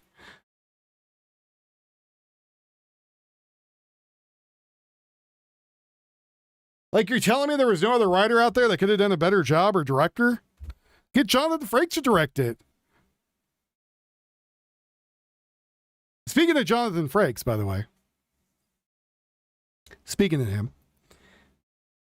There's a scene where Jonathan Frakes, because he has a show with Data, Brent Spiner and Jonathan Frakes did a show. And then Michael Dorn come on. And Michael Dorn, brings up, can you guys believe, and this is what he says, can you guys believe all of the vitriol coming out of Academy? Or can you believe all the hate coming out of Academy? And then Jonathan Frakes goes, oh yeah, the absolute vitriol of it's terrible. Yeah, it's a YouTube podcast, right? It's on YouTube also. And it's absolute vitriol. And then Jonathan Frakes like, well, have you watched it? And Michael Dorn's like, well, no. So I don't know, man. Like, if it was me and I was on Star Trek and I saw this all coming out, and like, of course, as much as I want Jonathan Frakes or Patrick Stewart or somebody else to come out there and be like, this is horseshit.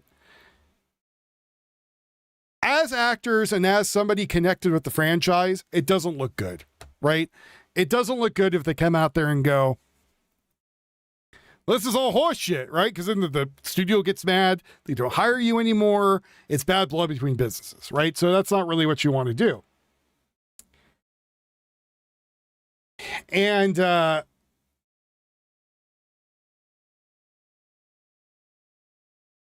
understand that, right? And even like there was rumors that they got everyone in a room and they talked to them, and then some stuff went south. And one of the things that there was an insider honestly leaking something, and then those videos I watched with that insider kind of vanished and disappeared, which kind of makes me wonder what the hell happened. I got to get back in shape so I can have fun. Breaking Iran warns it's preparing military operations on U.S. soil. When did they say this? Oh, please, dear God, for that to be true. I want to be able to kill a man without the consequences. Oh, you're an invader, are you? Welcome. Did you know we have more guns per capita than your country? That's just the civvies.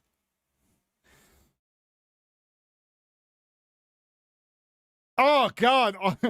On or around August 11th to 12th, 2026, Nakwadi, a longtime IRGC figure, former Baji commander and current senior advisor, stated on Iranian state television, forces is deploying capabilities under a new offensive doctrine to conduct operations on quote-unquote enemy soil and move them far beyond regional borders or into the enemy's land.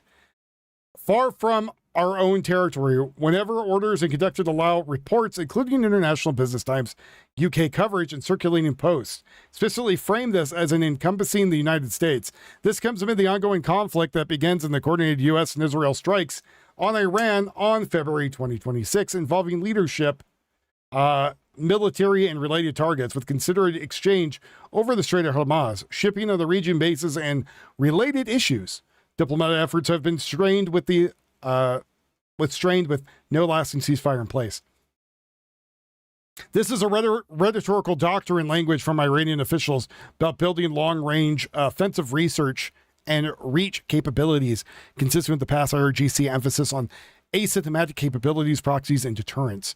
Iran has reportedly threatened to strike or struck the U.S. allied targets in the Middle East range during this conflict, projecting conventional military operations onto U.S. mainland in the far higher bar given distance, logistics, and defense. Separate reports from around the same period include Nakwid's giving a rare interview to PBS, of all people, discussing the war, attrition, and Iranians' views of U.S. forces while emphasizing no enmity towards the American people. Oh, so basically they want to kill us too, as far as the military. That's not nice of them. Such statement raised tension further in an already escalated conflict, but should be weighed as an official signaling rather than a confirmed imminent action plan. Modern and official Iranian media, U.S. assessments in developing around Hormuz remains relevant. So you go.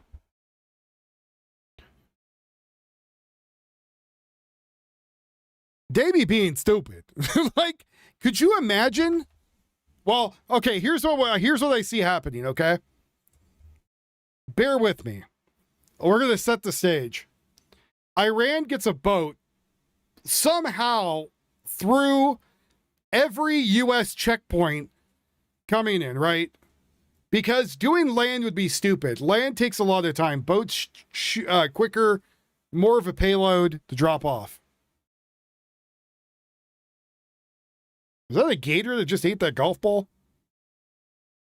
Oh, fish eats it. Well, get your club and hit the fish.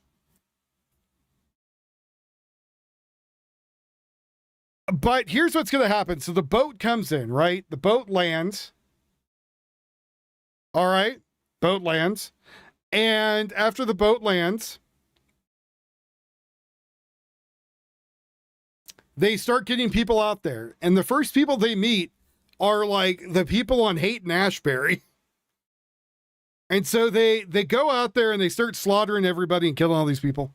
That would be the quickest and shortest period, because then the police would start firing at them, and then the military would come in, and the military would drop bombs on the boat and destroy it, as quick as possible, kill everyone on board, then they would mop up.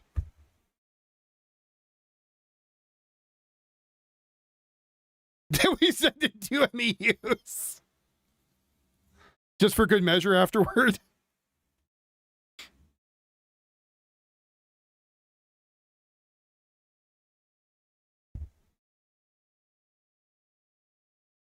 But same thing in New York, right?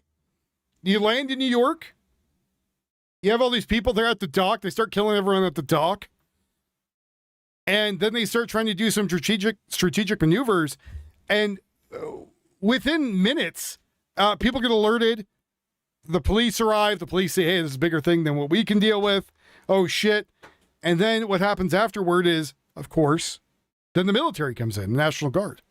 And the National Guard takes care of them, hopefully. And if the National Guard doesn't take care of them, there are other means, because now it is a active battle zone. People think, oh, well, the United States military can't act on our own land. I'm going to tell you right now, if we were being invaded, you're goddamn sure the United States military would be acting on it.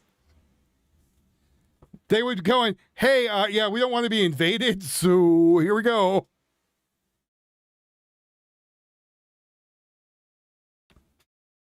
All that shit would go right out the window.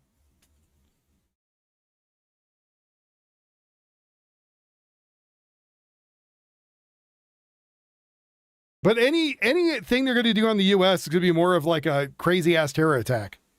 I don't think they're going to go towards like.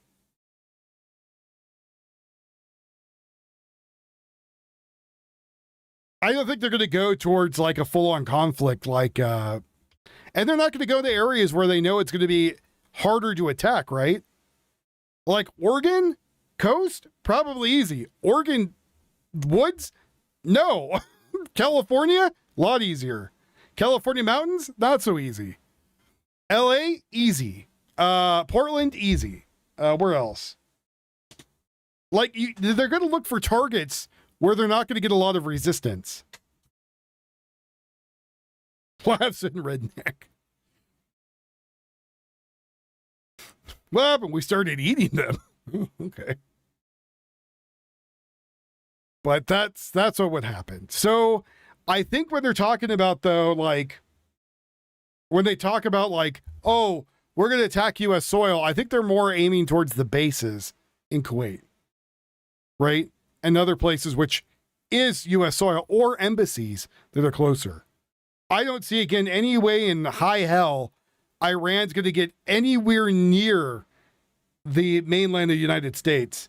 Now, I would say a country that could do it. Sorry, I got to check where the fire's at right now. I would say what could do it is China could do it. And China, as I said before, all you got to do is to get some of these shipping containers, right, that open up the weapon platforms, which we already know they exist. We already know that they own them. And the thing is that every boat that flies the flag of China is part of the Chinese Navy. And so if you have a ship that's coming over and it's from China and all of a sudden it looks like everything's hunky-dory and, oh, it's just another cargo ship, what's the big deal? And all of a sudden, machine guns pop out of it or missile launchers or, I don't know, a bunch of dudes, right? They would have a very different way of attacking, right? They would want to set up a beachhead. They would want to set up a command center. Then they would get more people to come in. Then you have more of an invasion. The ships would already be at sea. They would all probably be engaged with the United States in some sort of naval battles, but it would be very quick. They would try to get everything right in there in the land. IRGC scalps 500, 1,000. Well, it depends how many come over here. Probably $50 a piece.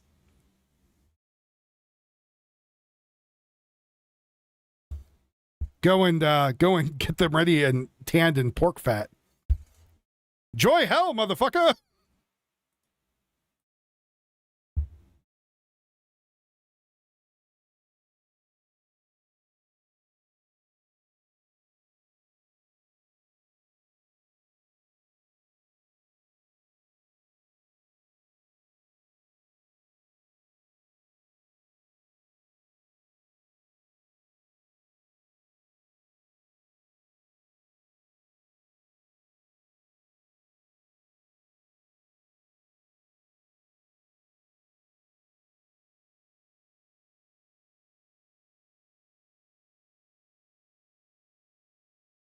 So I guess by midnight tonight, all suppressors might be legal.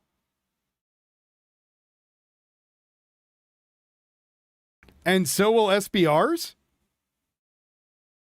The FFA for basically, let's see. Markson says, as of midnight tonight, you can just order a suppressor online and have it delivered to your house if you are a state that doesn't have a state-level laws. Also, SBRs are completely legal now with regular stocks. The NFA for basically everything except machine guns is dead. So that's what Marksman's telling me right now. I have to go, I believe him. Unless something crazy comes out.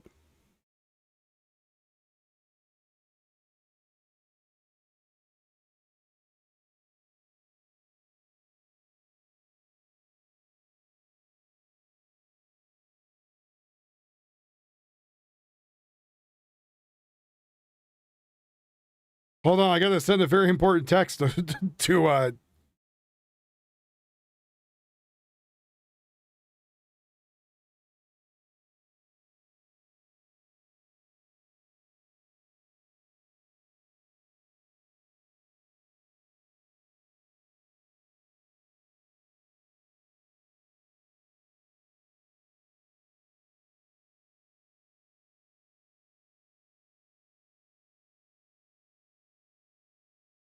give me 1 second, folks. I'm double checking with trappers, but I believe Marksman. Okay,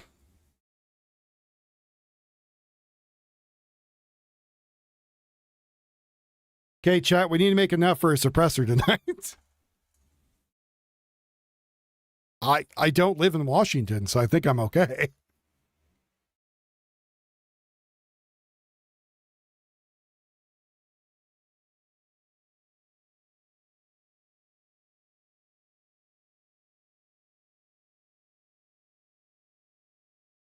Nor do I live in California.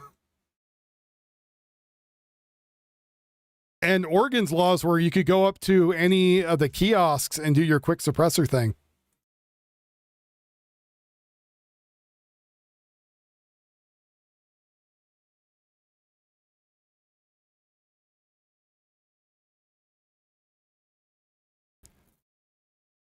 Let's go see. All right, we need to make we need to make $469. I can get me a suppressor sent. Oh, now it's 22. Hold on, we need a 9. Do we need a 9 first or 556? Kind of feel like the 9's better. Oh, you mean you? Oh, you poor bastard. Other than shotguns and bolt actions. Oh God. Do they pass all those laws? You guys can't have semi-automatic rifles anymore? Good Lord. You have as much wilderness as me. Well, maybe not anymore. Half of it's on fire, but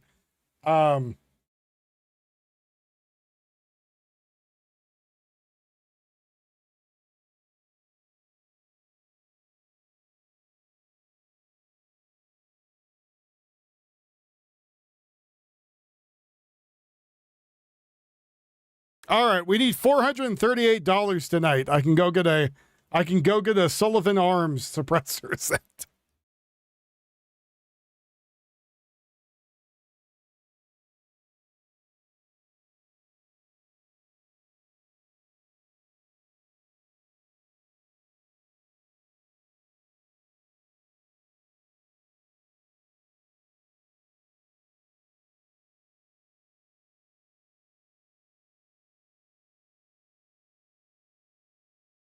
And only 10-round pistols? Oh, God.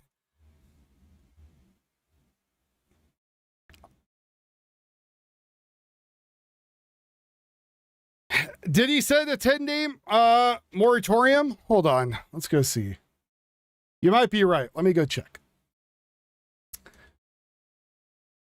Let's go see. But that's 10 days for them to get their shit together, which might not happen. I'm asking the robot, which might be shooting myself in the foot, but I also asked Trappers because he'd know too. And then he would send me one. Then Wolfie gets a suppressor. I want trappers to do it because I want them to Cerakote it so it matches the gun.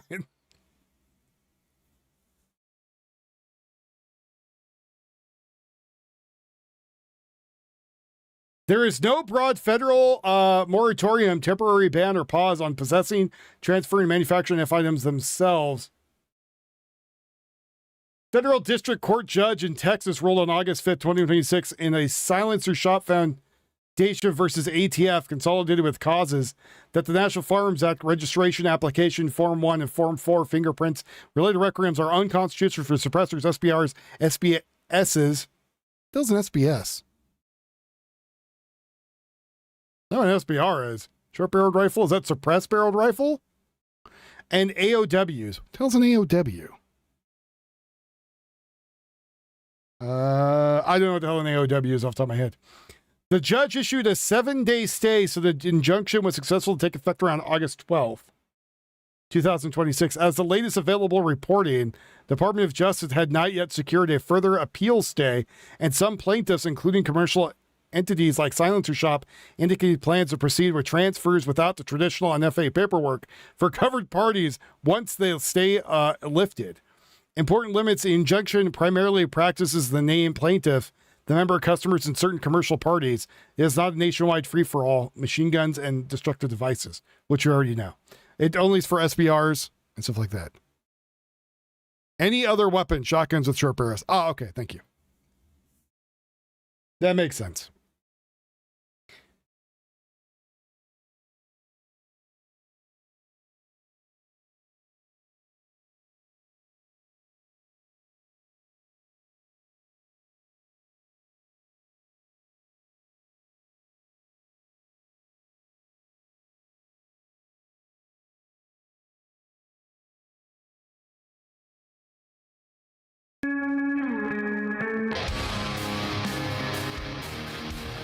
See, that needs a suppressor on it.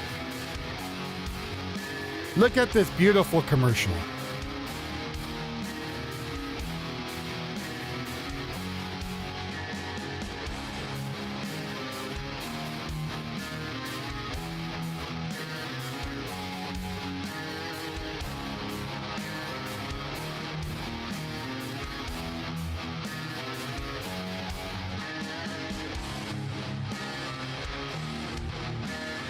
Don't worry, there's a snap cap in there.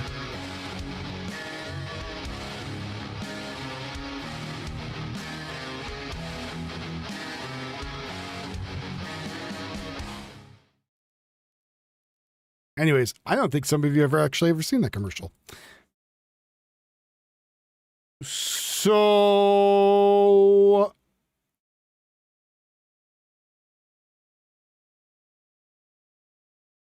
it was August 5th. So 5th, 6th, 7th, 8th, 9th, 10th, 11th, 12th. So yeah, it's up tonight. Their 7-day thing is up tonight.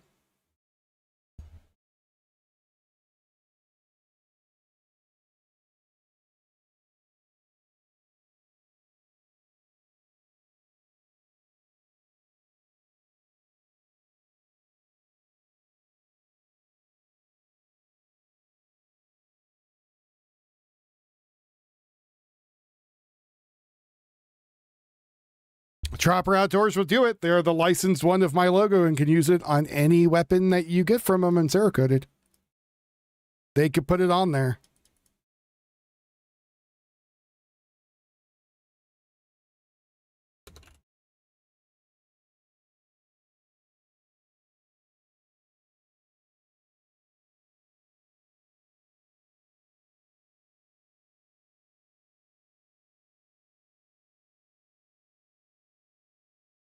You could put it on the suppressor, you could put it on the gun, you could put it on anything.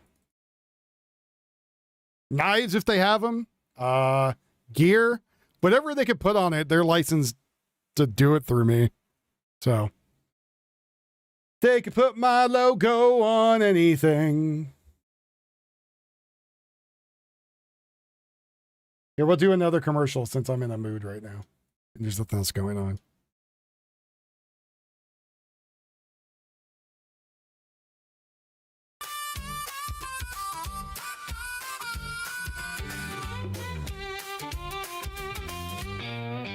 See, this is why I had to go make the 308 commercial.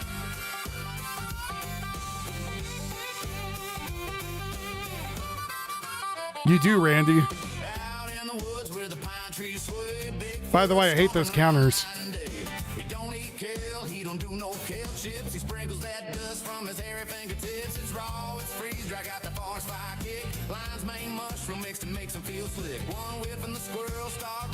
I don't know. I mean,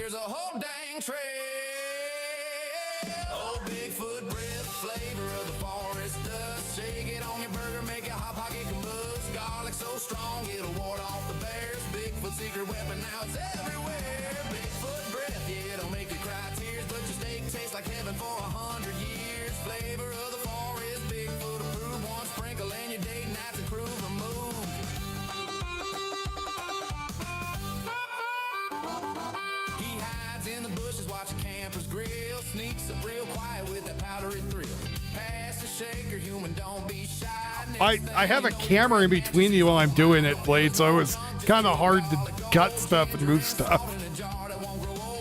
Usually I do the knuckle method over, but I'm trying to reach around my camera while I'm doing shit.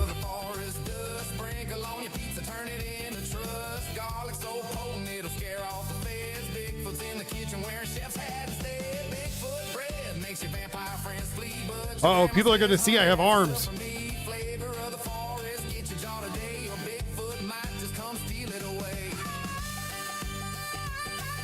I swear my yard looks better now.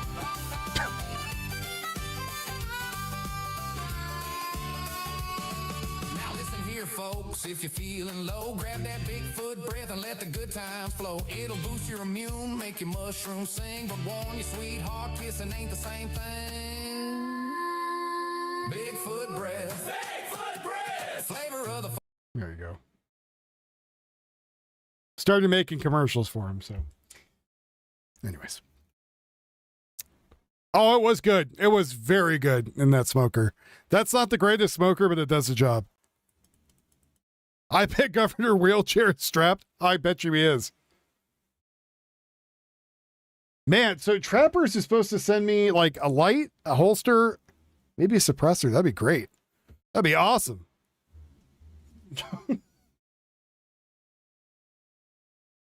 Oh, and an MRA. Well, maybe the MRA. If Brady sends me the other one, I won't have him send it. But I kind of want an extended mag for this too. One that, like, I don't know, has another 5 or 6 bullets into it.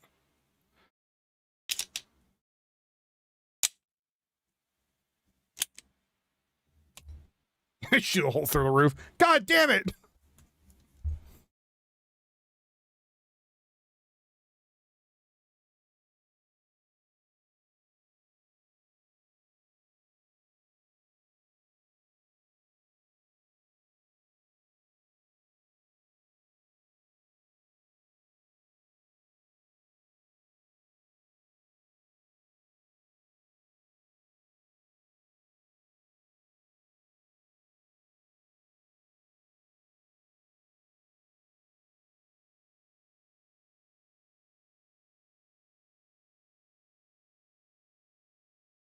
Yeah, I agree. Abbott's a traitor.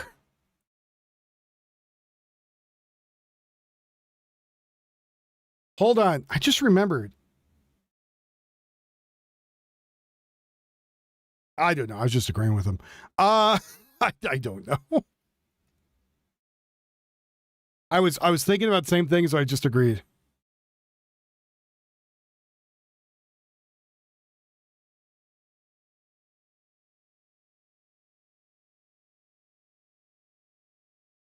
Because I have a Strike Industries lock on the front.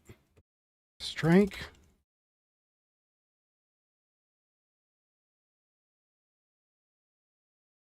Well, you can just keep resting. It's fine. I'm looking at goodies right now. Strike Industries.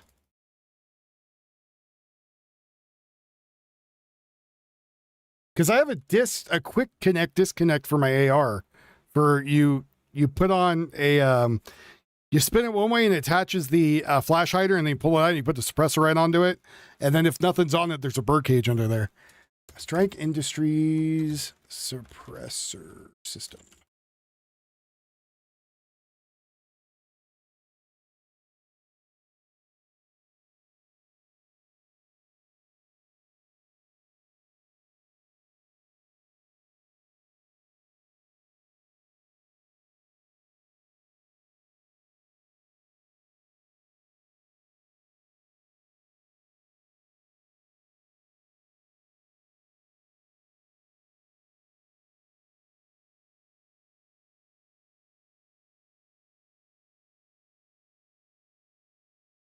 Well, I have boxes here I've been meaning to, like, I got 3 gift boxes I've been meaning to, like, do shit with.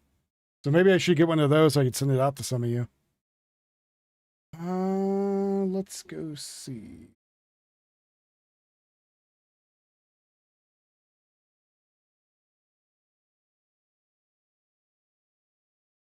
Yeah, so it's supposed to take a suppressor that goes right onto it. I got to find out which one goes with it.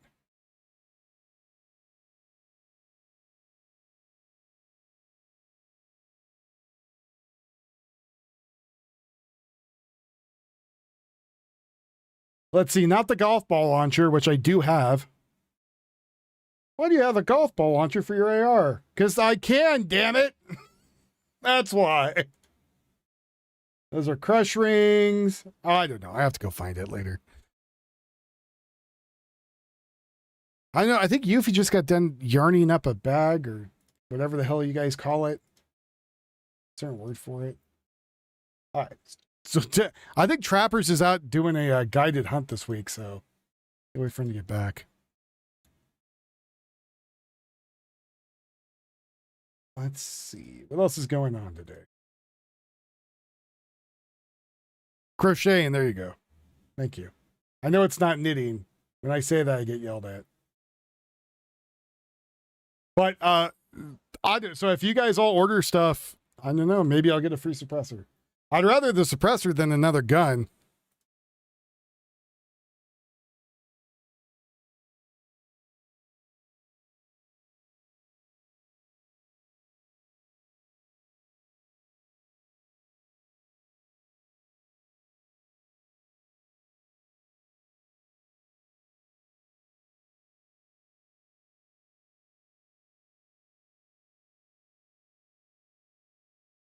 Oh shit, that's the wrong link.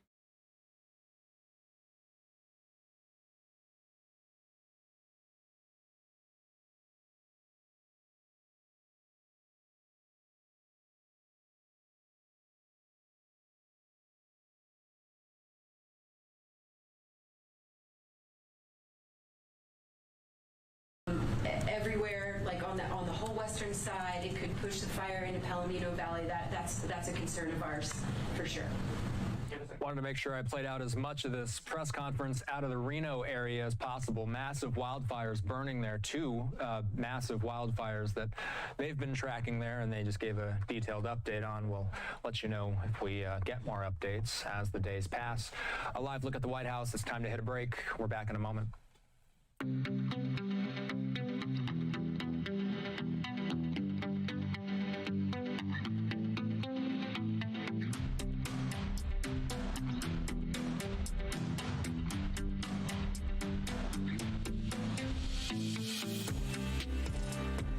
I want to hear about the damn wildfires.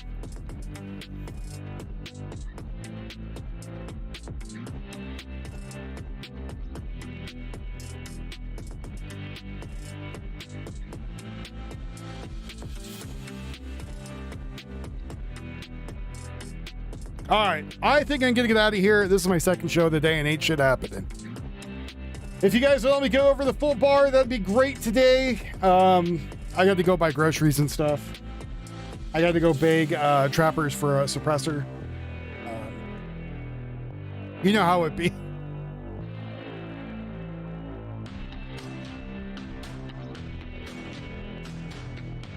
I know you wanted to give one for Yuffie for 22, so. And I think the 22 has a threaded barrel. I remember. I gotta go look. All right, folks. I am out of here for the night. You have a good one, everybody. Take it easy. And, let's all keep it quiet. You could get one and live, it through me.